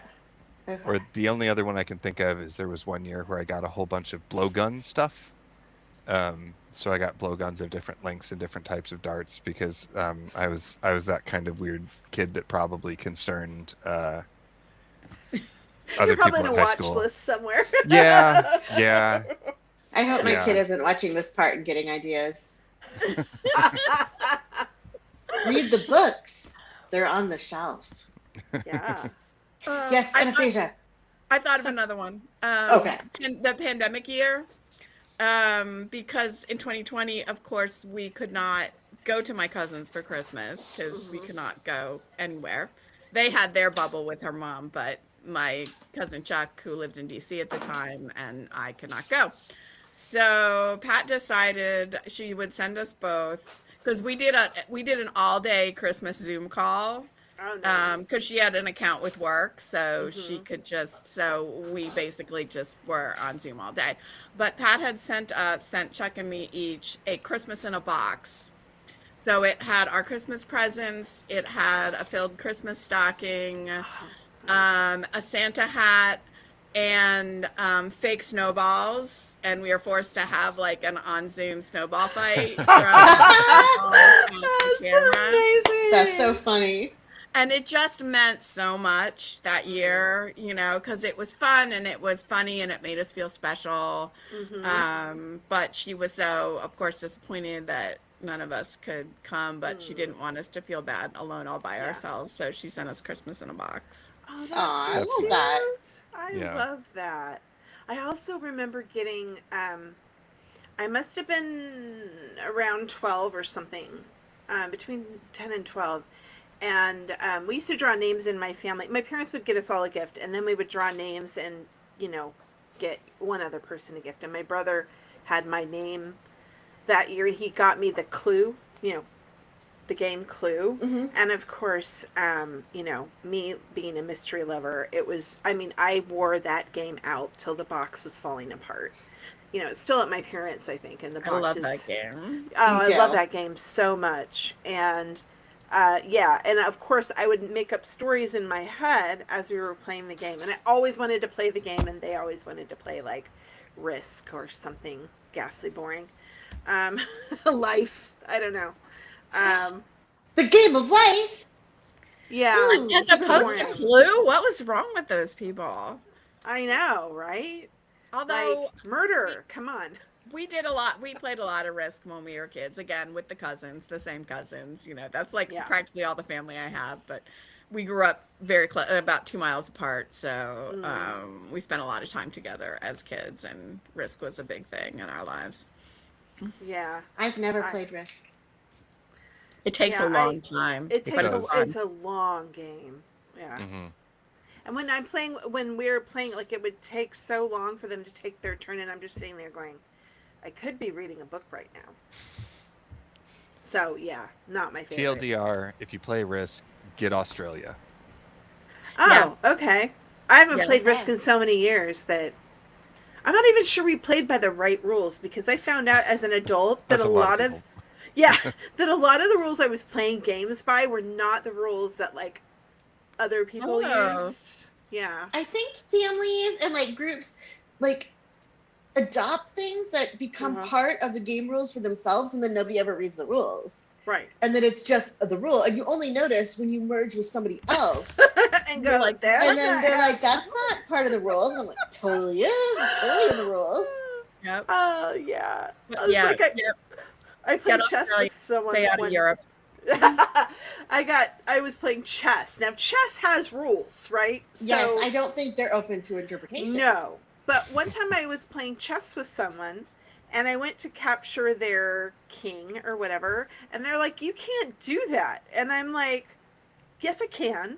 They're like, no, you can't. That's against the rules. I'm like, no, my dad taught me how to play. He taught me the rules. Oh, no. Well, apparently my dad didn't teach me the rules, or maybe I didn't remember them right. I don't know. But I thought you could, like, capture the king. No, you can't. You have to, like, trap him. Or something. Yeah. Let's just say I did not have the right rules to chess that I was playing. I was playing a whole you have to trap the king, get him in a place where he can't do you want to come in? move. And I was trying to take him like you would in checkers. Yeah. Oh no, she backs out of the room.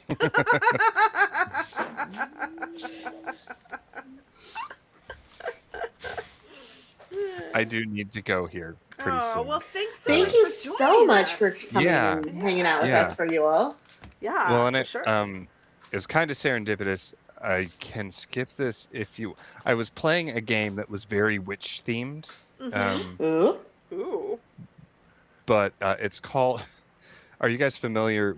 Hopefully, this won't be a problem if we put this on YouTube. Are you familiar with the Anarchist Cookbook? Yes. So well, this I mean, game I've never read it, but I know of it. Yes. This game is called the Arcanist Cookbook. Oh, I love it. And what it is the story is that the people of the land have been so stubborn and so rude and so destructive that they have radicalized the witches. Oh, wow. So the game is you roll dice to go through a series of prompts to help you create spells and charms and curses that you are using to protect the land in the struggle against these people. So it is a bit hostile, but if you wanted to make it more friendly, and there's really only one of the lists that you would need to expand, which is just the intention of the working you're doing. So I had a ton of fun. Like I'm actually gonna pull it up real quick because the ingredients and stuff that they have, I had a lot of fun. I know some of this might be stereotypical things, but like you end up with things like ingredients, egg of a dragonfly, a bird's secret song caught in a spider's web, foxglow from unharvested mushrooms. I love it. Yeah, so I don't know. I had a ton of fun with that. Those weren't actually in the table, but I played that game and then I got the email from you guys. Because I had been thinking about you. Because I'm like, I don't know if this would be up their speed or not.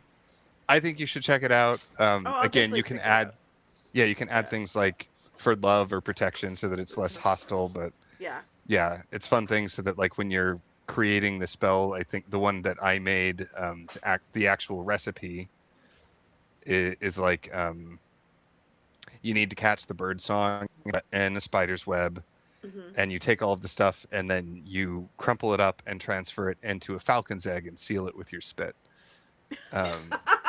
So like it's stuff that I'm like, ooh, this is like such old school witchy vibes. I love this so much. That sounds awesome. That sounds amazing. Awesome. I love it. Shaya, we might have to like see if we can get together. I will find a link and I'll shoot you an email with that. Perfect. Thank you. But I'm gonna have to duck out. Thank you for inviting me. Thank you so much for joining us. It's nice meeting you. Everybody check out Clark's books on Amazon. Yes. Yeah, book 1's I'll out. drop the link in the comments. Yes. Book 3 comes out in February. Awesome. Excellent. Yay, thank you. Thanks. Bye, guys. Happy solstice. Happy You solstice. too. I do have word that we may end up with a C. Thomas LaFollette coming in soon. About freaking time. And I don't know what happened to Deb and her tea reading. I am so disappointed in her. I know. I hope she's watching right now. I hope so too.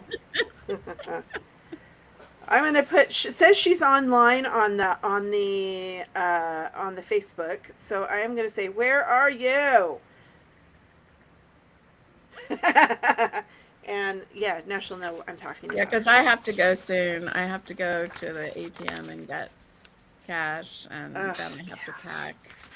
because my well, flight's I at really 7:12. appreciate you showing up. I know you yeah, got a lot I'm going so on. glad you were able to show up because I know you Me were too. It low was on the really spoonage. fun. Yes, low on the spoonage, but a party that I can attend from my couch. Isn't that the perfect party? It's the perfect party. So The only party that comes close is being able to party on my friend's couch while we drink wine or cocktails. yes, there is that. And So why aren't you here? I know, but yeah. Well, I'm going to be there 2026. I said it. It's out in the universe. And then I'm gonna have to start visiting Portugal because I know you want to go there, but I will be super, super sad. I when you leave know, but Portland. you can come there too, though. I mean, we're gonna have that compound. Everybody can live in Portugal. Yeah, everybody. We are going to have we're going to have some cool announcements about our Portugal plans in the next year or so, and it's going to be pretty amazing. So there will be a place for you to stay. Well, you drew the card, the gathering. Yeah. Everybody's going to be in Portugal. Yeah. Really. Yeah. Whether they like it or not.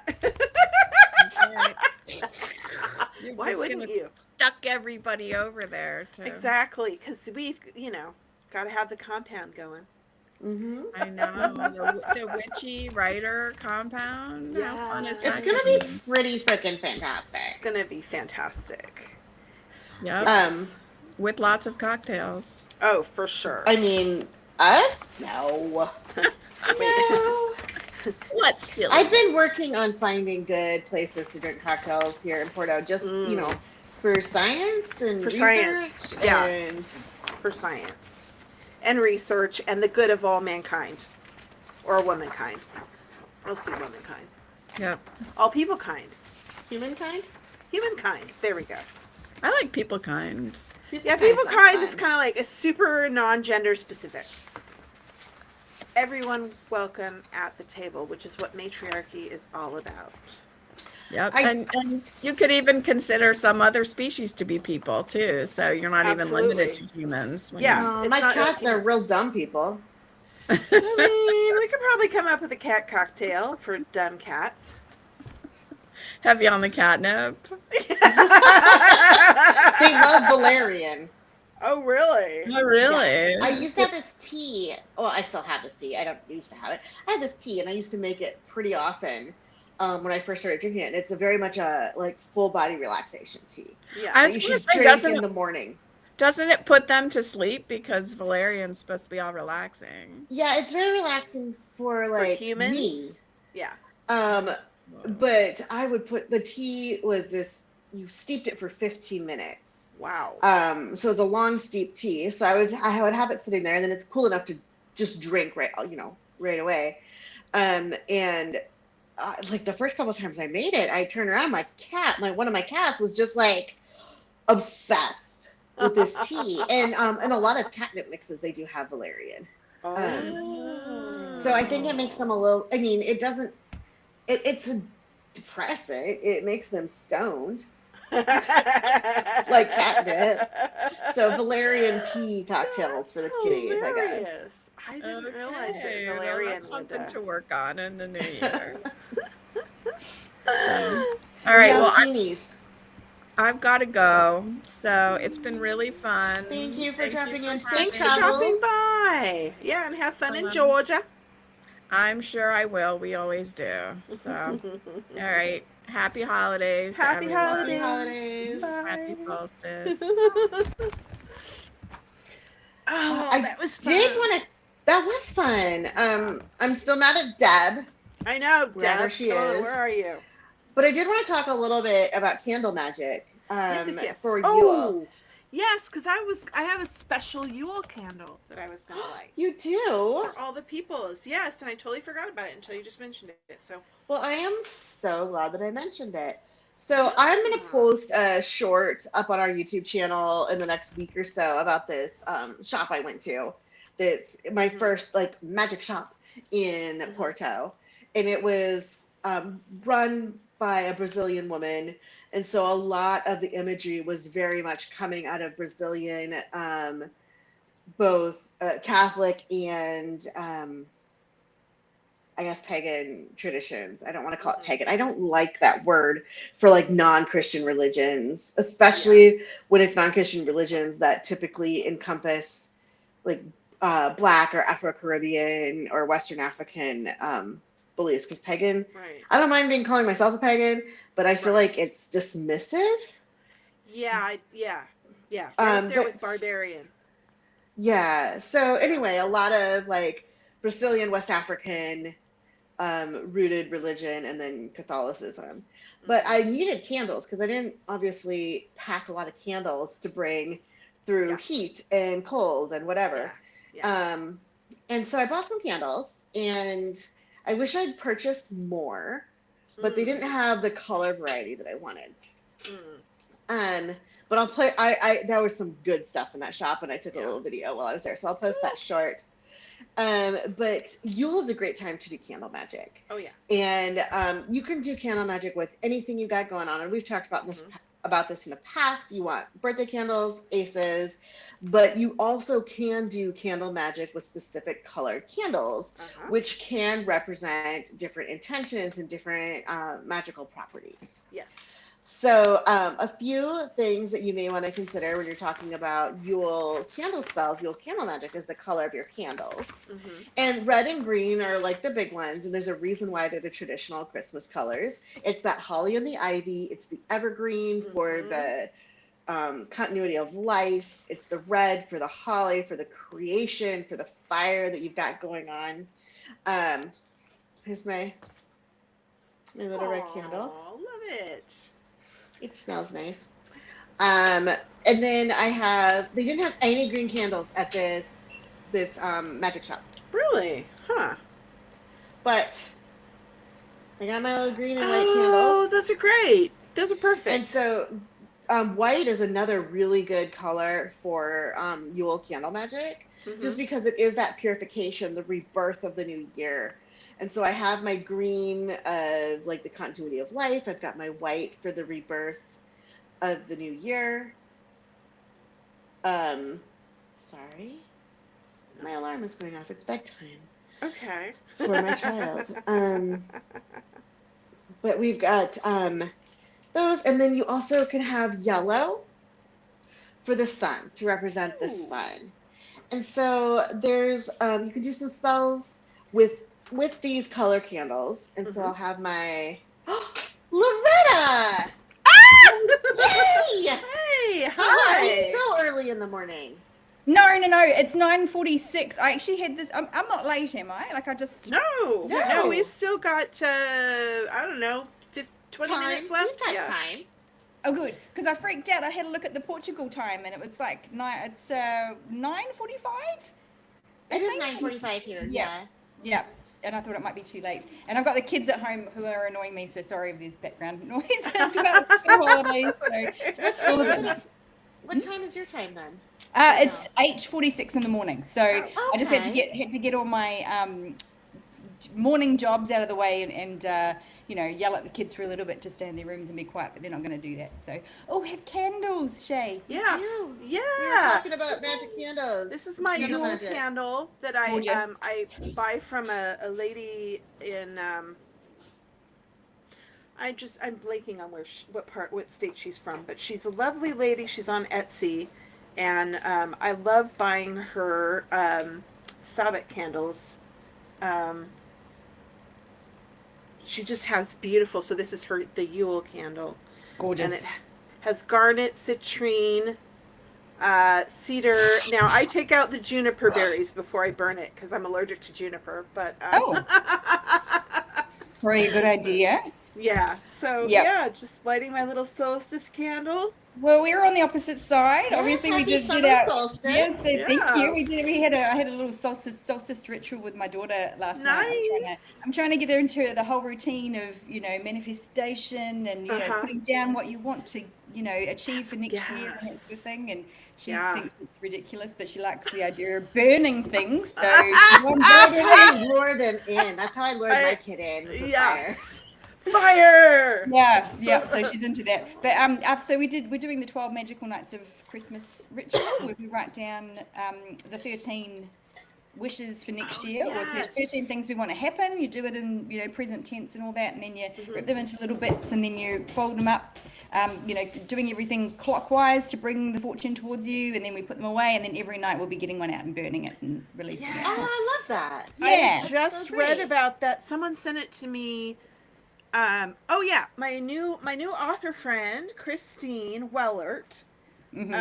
She just sent me a thing like literally this morning about that, and I was like, that is such a cute idea. I love that. It's a cute, well, it's a cute idea for me to do with my daughter. So, and because as I said, she likes to burn things, but it's more like, not all the woo-woo stuff aside, it's more for me to try and get her to understand the psychology of manifestation, about how you're actually just, what you're doing is you're pinpointing exactly what you want, and then naturally you're going to work towards that anyway. So just finding a purpose, moving towards it, that sort of thing. So you know, on every single level, it's a healthy thing to do. Plus, candles, burning stuff. We have a dark room. We you know, say some prayers and gratitude and all that other stuff. So she's into it. So that's fantastic. I love it. That's I wish I'd have known earlier. This week, yeah? Oh yeah, you did. I don't know why I'm asking. Like, I do not know.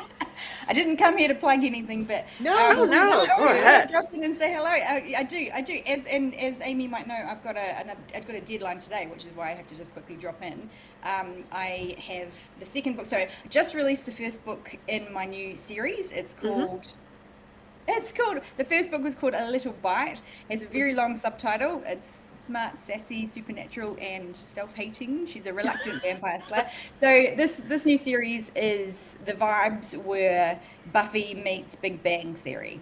So if you can imagine Sheldon as Buffy the Vampire Slayer, and that's kind of what we've got. Oh my gosh. I haven't started it yet, full disclosure. It's on my Kindle, but I'm rereading everything that leads up to it first. Oh, there's a lot, there is a lot. I'm into Prue. I'm in book 1 of Bad Bones. That's as far as I've made it. I got a little stuck in one of the first series that's in this world. There is a cow. Oh yeah. That has flaming lava diarrhea. And I did try to find Loretta for having that image in my head. But I got told about that. Yes, that you were horrified, traumatized. Sorry. It's not the first time I've read that book. I want to read it now. Actually, I've read, because we talked about when you were on the pod, we talked about how all of your series are kind of in the same world, kind of interconnected in a way. Yes. Yeah. And and I've read obviously the midlife one, and I have, I think it's the first book, your first book, I think, on my Kindle. Immortal, probably. It was the very first one that I wrote in this universe. I think so. I think it was that one, because I want to start at the beginning. I'm a start at the beginning kind of person, and go through and read everything. Yes, which you don't have to. You'll get to lava diarrhea cows sooner. I think that's book 2, isn't it? I think that was. I think book 2. Yeah. Immortal Games. Yeah. That's great. Honestly, there's so many hilarious supernatural creatures. Like, so this one is a bonacon, is like a cow that, as a defense mechanism, it can shoot burning hot lava diarrhea out its butt. And that's, it's an actual mythical creature. I'm like, why are there not more of these written about? It's just hilarious. I know. That's awesome. Like, who comes up with this shit? Like, literally. It's not me. I'm stealing it from mythology. I mean, that's a thing. I read this look up mythology, because of course I'm familiar with Greek and whatever, and but then you start going beyond the typical stuff that you learned, when you picked up your mom's college Greek mythology book. And, believe me, I was a weird child. Yeah. And suddenly I just talked about my favorite Christmas present ever being a dictionary when I was 15. So we're all a little mad we're all here. Weird. Yeah, we're a bit crazy. But and it was like, they have like the cats pulling chariots, or I don't know, whatever. And it's like, yes. And, gender swapping, wibbly wobbly, sexy wetsy. All the trickster gods. Yes. And it's just like, I'm like, what is, and then they have like, I don't know. I love the Nissa. They're my favorite. Very cute. But for this new series that I'm writing now, because in the past I've actually just looked for kooky supernatural creatures to put in my books, but the one that I'm writing now, I've sort of gone a little. I'm trying to, well, not trying to. I've just decided to make some shit up, basically. So in the new series, she's going to this new school, and there's like a supernatural rift nearby. And this rift is directly to the place where banished egregores go, so banished man-made gods or demons go to. And when they come back out, they come back in corporeal form, of whatever form that they, embody, basically. So I've got this new opportunity to make up brand new folk legends, brand new demons. And I can do anything, and it's quite funny. You're like, I'm just going to do a cat that has tentacles instead of legs, and all sorts of stuff. Awesome. So wings instead of arms, whatever. Yes. I love that. Excited to. But it's kind of cool that like mythology is just as weird as we are. It is even weirder. Like some stuff. Yeah. Like, who came up with that? Like, who came up with this and thought, this is a good idea? Just like people that eat a lot of mushrooms, probably. Yes. in the days before optometrists and laser eye surgery, and eating mushrooms and that sort of thing. That is probably true. Yeah. So for everyone else who's joined us today, I have drawn an oracle card for the year ahead from my Seasons of the Witch Yule oracle deck. Ooh, so is it okay if I draw one for you? Oh, I'd love that. Yes, please. Perfect. Yep. Good. Yes. I don't want to unwelcomely do it. No. Okay. You get an oracle card, whether you like it or not. No, that's uncool. You're gonna have to give me a minute to find. Listen, I'm on my second cocktail. I don't know what anything is anymore. Oh, see, I really should have made myself an extra cocktail so I could have left halfway through. I just had a disembodied hand bring one through the door for me. See, I need a disembodied hand. I also need a disembodied hand. My husband's at work, so what a disembodied hand belong to the person that I need to get this book to by the end of the day. Yes, he might actually be here in a second, and then he can stare at you. No, I'm gonna run away. I'm almost. He will be so surprised because I'm almost done. I'm done. I'm just running through it again. So, and I'm never. He's used to my bullshit. I'm never done on time. So this time I am. Don't tell him. It's gonna be a surprise. Christmas. I will not tell him. Yes. We're live. He's totally not even watching this, I bet. I'm going in a second, Chris. I promise. A disembodied hand. All right. I'm drawing an oracle card. We're going to wrap it up so I can go. I'm taking an oracle card. Go.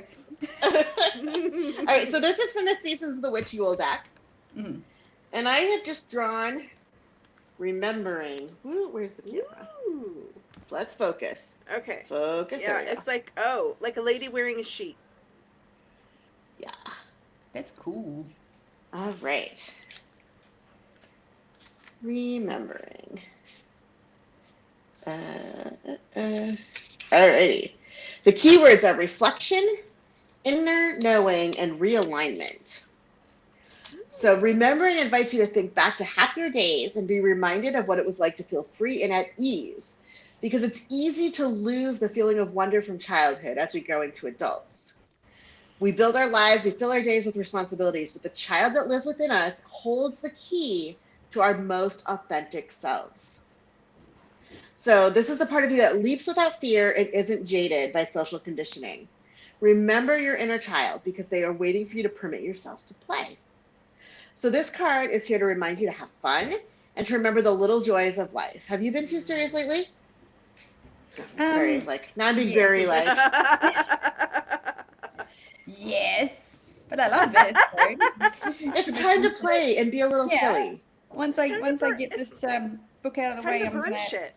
Burn shit and get into the cocktails as well. Yeah. Obviously, it's like 9 o'clock in the morning. But after I have this done, I've got a few days off, so I can go and party, and I will be remembering the wonder of childhood, specifically when I was 15 and 16 and getting into the goon bags for the first time. I don't know what a goon bag is, but it's a bag of wine. It's what you. Yeah. It's quite funny because the word goon has taken on some new meanings lately, but here in Australia, a goon bag was always a bag of wine, and you take a bag of wine to a party when you're 16 years old. Sometimes you pin it from what we call the Hills hoist, which is the washing line, and it's the whole game that we play. Australian culture. Excellent. I mean, it's like the equivalent of our, what was it, Boone's something. Boone's something, the wine cooler. Oh, Boone's strawberry. Yes. Still. And it comes in a bag. Like a no, it didn't. We didn't used to have wine in a bag up until. Well, now it's wine in a box, but it's in a bag in a box. But it's in a bag in a box. But we didn't have bagged wine. And not until and then you blow it up and use it as a pillow when you're passed out. Wow. Yeah. I mean, I knew all this. I don't know why I'm acting like I'm all surprised. I didn't know any of this. I was very sheltered up until, I was in my 20s. I just know a lot of Australian people. Yeah. All right, on that note, I better run. I don't want the No, you can't go quite yet. You should hang on for just a couple more minutes for no reason. For no reason. We have to ask you Christmas questions. Okay. Wait. Yeah. What's your favorite present ever? I'm panicking now. Please, now I'm panicking because what is my favorite present ever?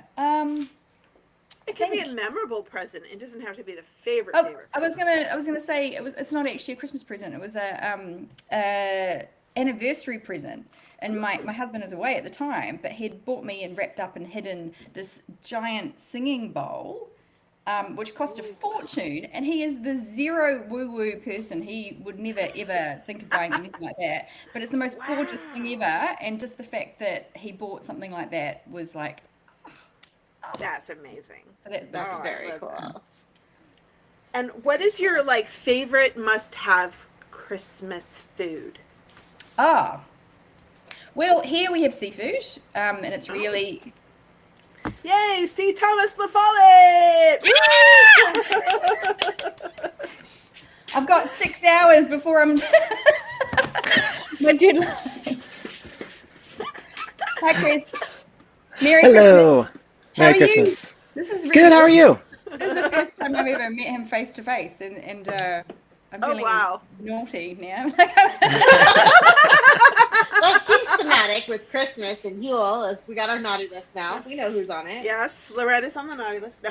So you were telling us, you have seafood for Christmas in Australia. Seafood for Christmas. We have usually a cold seafood type spread, so with crayfish and oysters and all that other stuff. We do have a ham. Everyone has a bit of a different tradition. Yeah. But my job apparently has always been doing the ham, which is so I do a baked ham. That stays in the fridge for forever. Usually, again, Australian, there's just a lot of drinking.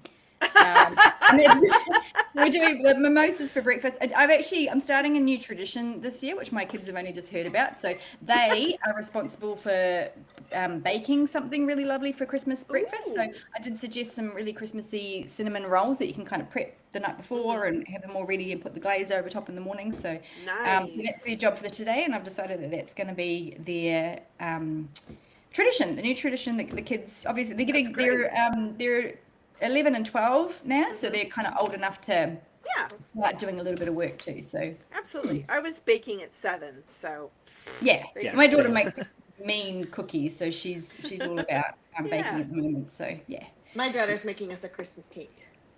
Nice. Oh, nice. Yes. Like a traditional fruit-soaked brandy. No, I don't. Red velvet cake with vanilla green frosting, I believe. Ooh. Yeah, I'm not sure. Don't do that Christmas cake thing. We do have a thing called fruit cake, which is similar-ish, but no, I love Christmas cake. Like, I had it in England when I was there, and I was like, why don't we have this in America?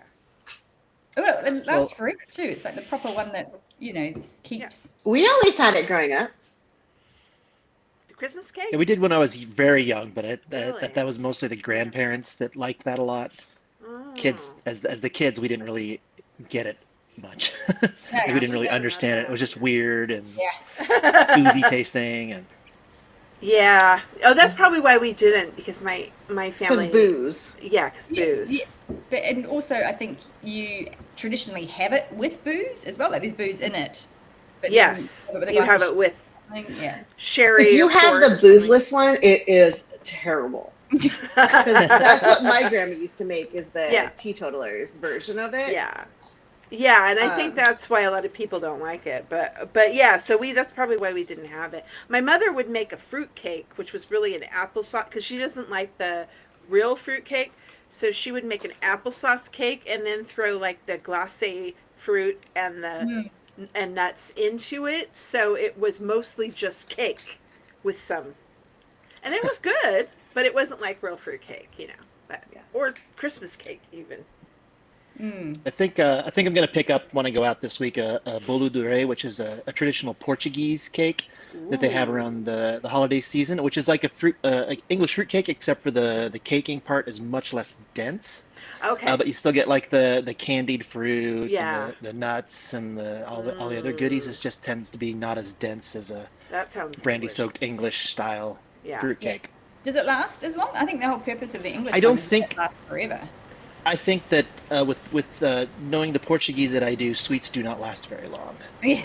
I think the cake gets eaten very quickly because they love their sweets here. People after my own heart.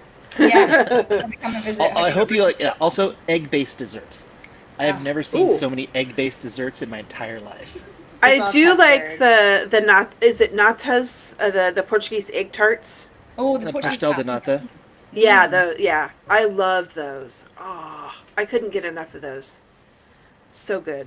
So no, everyone has to come to Portugal. Well, the compound. So come you get to hear more about the compound soon. Yeah, the compound. We're gonna have a compound. As an American, that compound has a very ominous tone. So. It does, yeah. Really like maybe Writers Collective would be better. We're calling it like what do we call it? A writer's retreat. Yes. I mean, I've lived in parts of the country where compound was a place you avoided. Not a compound. Compounds sound like, up in the hills with a lot of AK-47s and prepper stuff. Yes. Which is sort of why I deliberately used it, because we're not gonna have guns. No, not the bubble guns. Maybe I don't know anything about guns, so it's Christmas. Bubble guns. They shoot bubble little. guns. Yeah, when you put the bubble stuff in it and it shoots out bubbles. That's about as gunny as we're gonna get. Yeah, cool. But is this the thing that's actually happened? You're building a writers' retreat. We're going to do that. Yes, we are going to do that. Yeah, that's a plan that we have for the next couple of years. Couple of years. Yeah, we want to have it up and going. We have a date or a year in mind, and we have begun preliminary sort of research. But first, I need to get my ass to Portugal, and which is next year.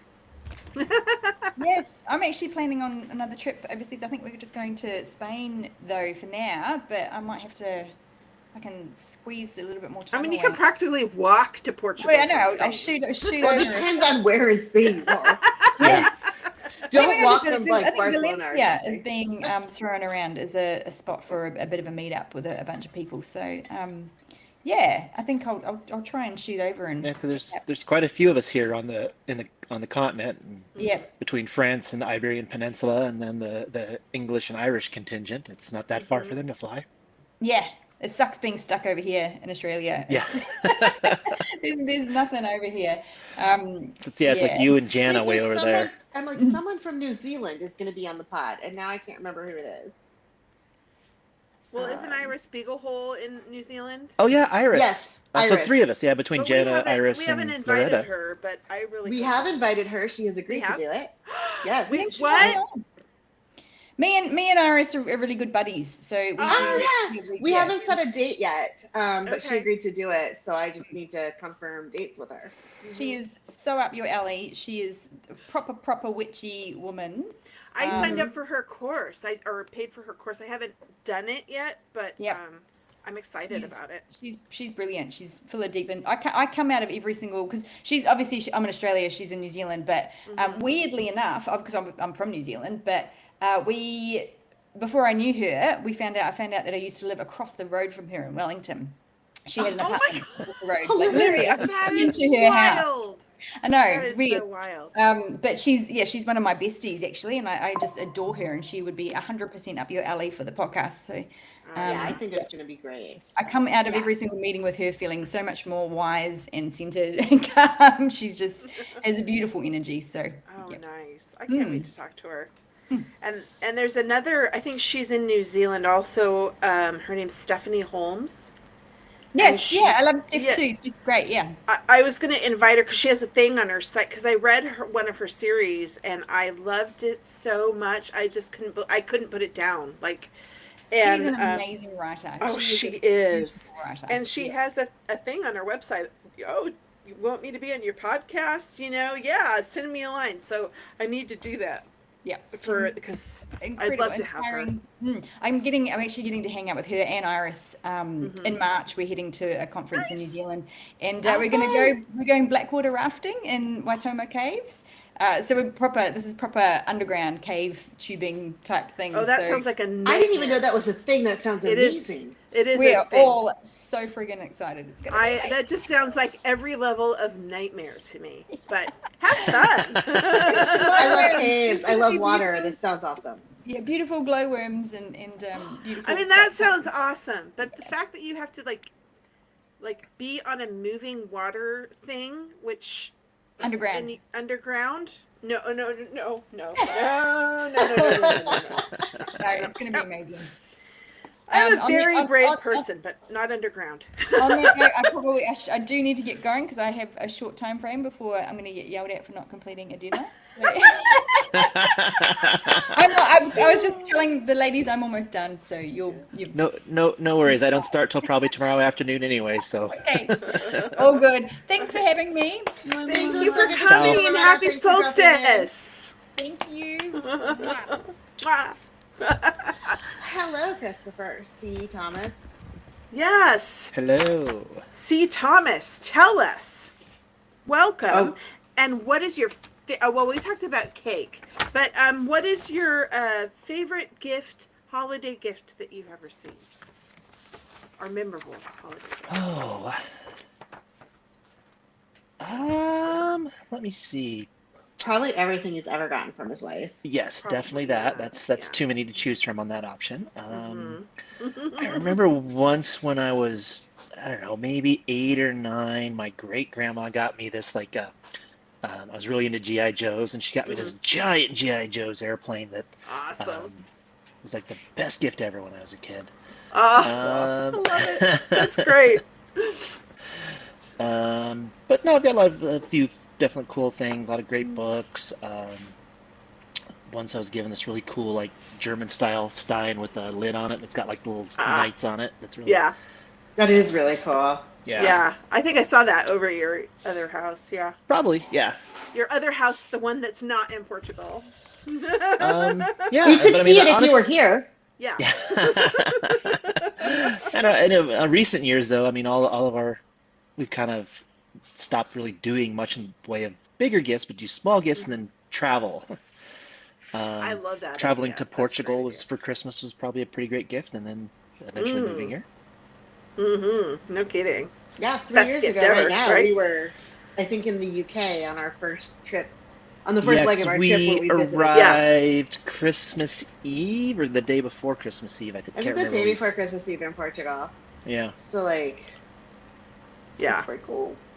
Yes, because you talked about the wine shop. I remember that. And it's not open anymore. Oh, I know. That's a bummer. It's probably good that they chose to close because that street is under heavy construction. Oh no. Man. So it would have killed them anyways. Yeah. Not literally, probably. No. I know, just the business. Just the business. So for every one of our prior guests who's come on to join us today, we've drawn an oracle card to kind of look forward at 2026. And is it okay if I do one for you? Sure. Alrighty. Okay. Ooh, I love this So enthusiasm. I don't know. I just enjoy it thoroughly. I don't know why. It's so joyful for me. And it's not even about me. It's like, I just love seeing other people's cards. Seeing what doom has been laid upon everybody else. Absolutely. Okay, the only person who really had doom was Clark. Poor Who Clark. was our first person, and he said, I don't want the tower card. And I'm like, it's an oracle deck. The tower card isn't in here. And then I drew the card that was like basically the tower in oracle deck form. But it's okay. Okay. So this is really exciting for a couple reasons. For those of you watching, and I know there's some of you out there, I can see that there's people watching. Oh, are there people actually watching? I can watch you, see you watch me. Anyway, that was weird. I will tell you in a minute. But this is my partner, Chris. C. Thomas Lafayette. And I will tell you why this is exciting in a second. So for you, we have merriment. Ooh. So you have to put candles on your head. I've got candles for you. We can tuck them into your hair. It'll be real cool. But just put in a bunch of aqua in it. This seems like a bad choice. I wish that was true. That's cool. Okay, My hair would be a lot bigger if it was. Yeah. Is happiness, following your soul. So you never know what tomorrow holds. But and our ancestors were very aware of the day-to-day dangers. A hunting trip could go wrong, or a disease could wipe out an entire village. The end. That's cheerful. No, I'm just kidding. So celebrations were such a grand affair because they were reminders to enjoy life when you could. So what our ancestors didn't have are the opportunities we have today. So imagine what they could have done if so many paths to success and joy were available to them. This card guides you to act on the things that bring you joy. Start a business if that aligns with your soul. Good job. Switch careers, please don't do that. Retire early. I hope so. But spend more time with your family. Find the things that give you joy and let go of the things that hold you back. Merriment has come to you because your soul is yearning for more moments of happiness. And what's really exciting is, so I had gathering when we did meet earlier.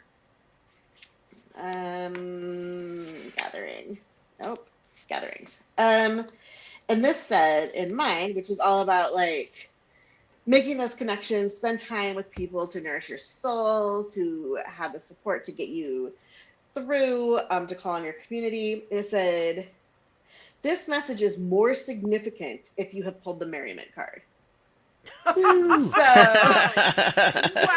to spend a year, Chris, on being merry and gathering and having all of this positive energy to put into our lives. I kind of feel like that's been your path for the last, since Chris moved over and then now you're there, and that just feels like, you've been on this whole path of finding your joy and finding your place in Portugal and just putting aside the things that you just didn't work for you anymore, and finding this new way of joy and these new people to gather with, and it's awesome. I love it. Love that for you. Well, and you're gonna come gather with us and be merry with us. Of course, because I will have some of that. Okay. I love it. That's awesome. My God. This is great, and we are past our end time. We are we're having so much fun. Yeah, but we had such a great time. I'm so glad. Is there any other holiday traditions that you especially want to call out, Christopher? Not particularly. I mean, it seems like in the last many years we've been kind of building our own, but like any of the ones from kind of childhood is all left behind with, the ever diminishing family as, family members pass and start new families and new traditions. And so. I always love that you guys do the book thing. Like, you do the Christmas Eve book thing, right? Where you give each other books and then read them. I love that. That's so cool. That's a great tradition, I think. It's Look, jammies ornament. Yes. Yeah, jammies. I guess jammies has been one that's been a universal because that was mysteriously always the present we got to open randomly on Christmas Eve. It always happened to be pajamas. Weird. Yeah, I don't know how Santa worked that one out. I need to get some jammies. That's great. Can I tell you a secret? I haven't done my Christmas shopping yet. Oh, I haven't really. Well, I bought one thing that hopefully might be here on time. Oh, and I did buy something for, I did buy a couple things, but we're not really doing big gifts this year or anything, so we're just mostly hanging out. Yeah, Chris and I don't do big gifts for each other, really. It's just buying my daughter, who I presume is watching this live right now. But she can't hear. So she can't hear. Oh, okay. We muted the TV because I'm out here. Oh, that was for Liana. No, wait. Oh, that's hilarious. She might be able to hear me talking. Yeah, she probably. Can't hear the TV. Anyway, I'm getting her mostly lumps of full. Oh, so. Well, that's suitable. Yeah. Yeah. Poor thing. Oh my God, this is so good. This is so good. I'm so glad we could do this and everybody showed up. And one last question, Chris. What you got coming up? You got a book coming out soon, or? Probably looking in the second quarter of next year. I've got the next Red City Reaper book that'll be coming out, and then probably followed a month or so later with the second Red City Runesmith book. Nice. So yeah. Nice. Got plans and stuff. I love it. And I've got a shorty coming out probably pretty soon as well. That'll be going out first to my my newsletter subscribers and other social media followers. Oh, so if they want that, they better get on your newsletter then. Yeah. Well, and all of our author friends who showed up today are going to have their,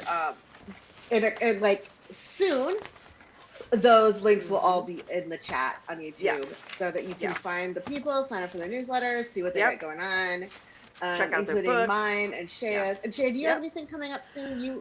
I just put out a Lady Rample and the Winter Fate, which is just a little short winter story for 99 cents. It's on my Fourth Wall shop. It's on all the places like Amazon, Barnes & Noble, blah, blah, blah, blah. And then, as we talked about, my Edwina Gale Paranormal Investigator. It's a cozy mystery / paranormal women's fiction. And it's more cozy mystery, paranormal cozy mystery, I would say. But there's definitely some of the elements of paranormal women's fiction as well.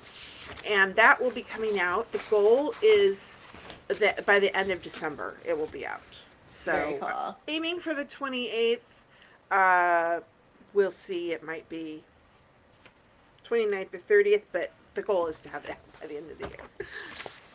Well, I'll have my prequel to my new series that's coming out. Should be up for my newsletter subscribers first. Not that they know what a newsletter is anymore, because it's been a hot minute. But the prequel to my new Eleanor Morgan World series is coming out soon in January.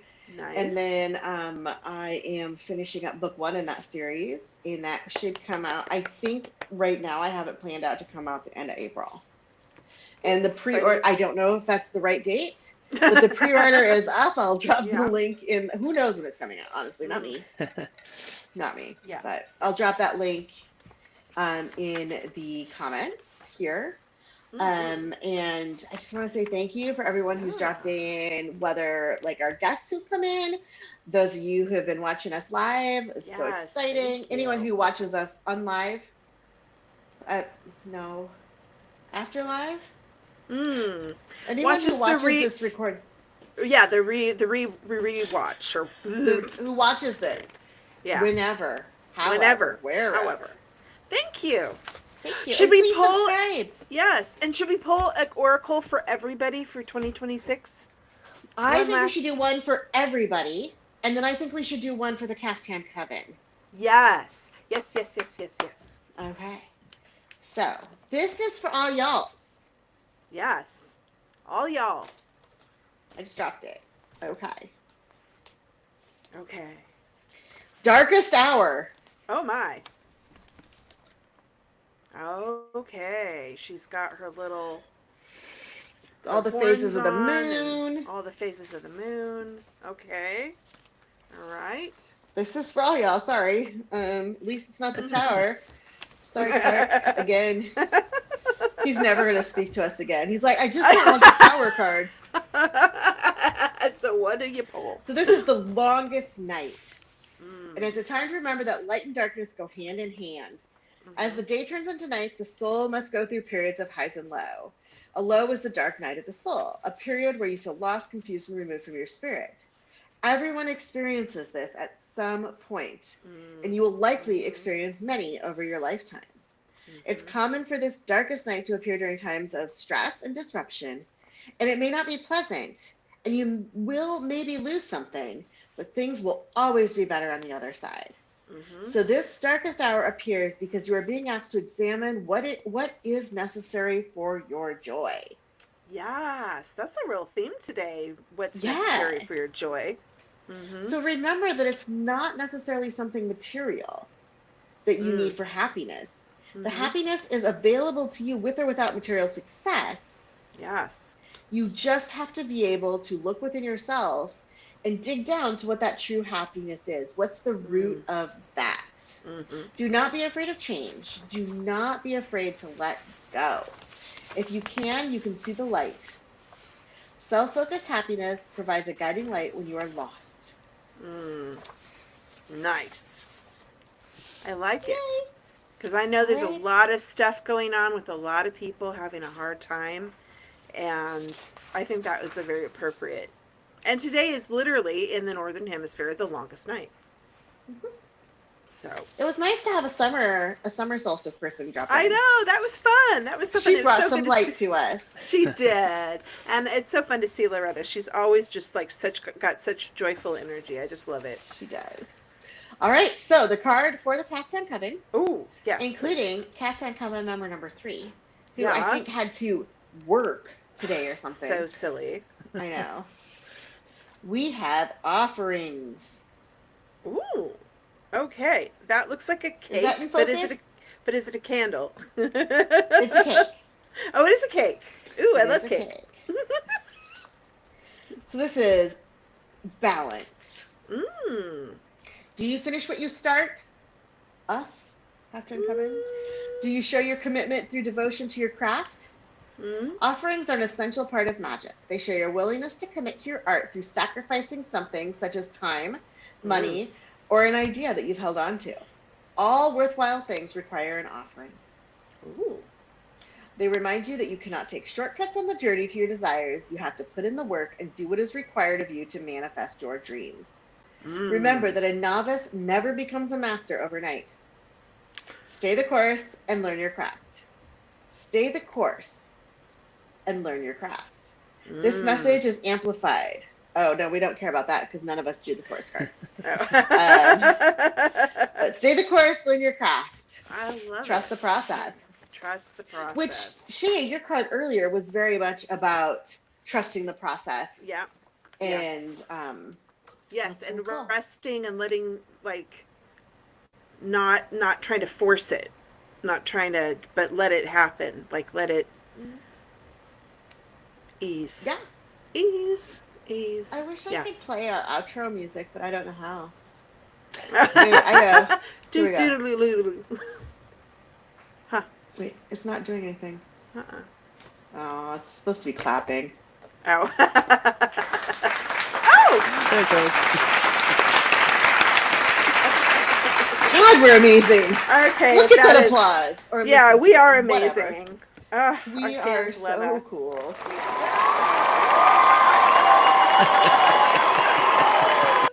That's delightful. I love it. Well, thanks everybody for joining us. Thanks to Chris for joining us at the last minute and signing off with us.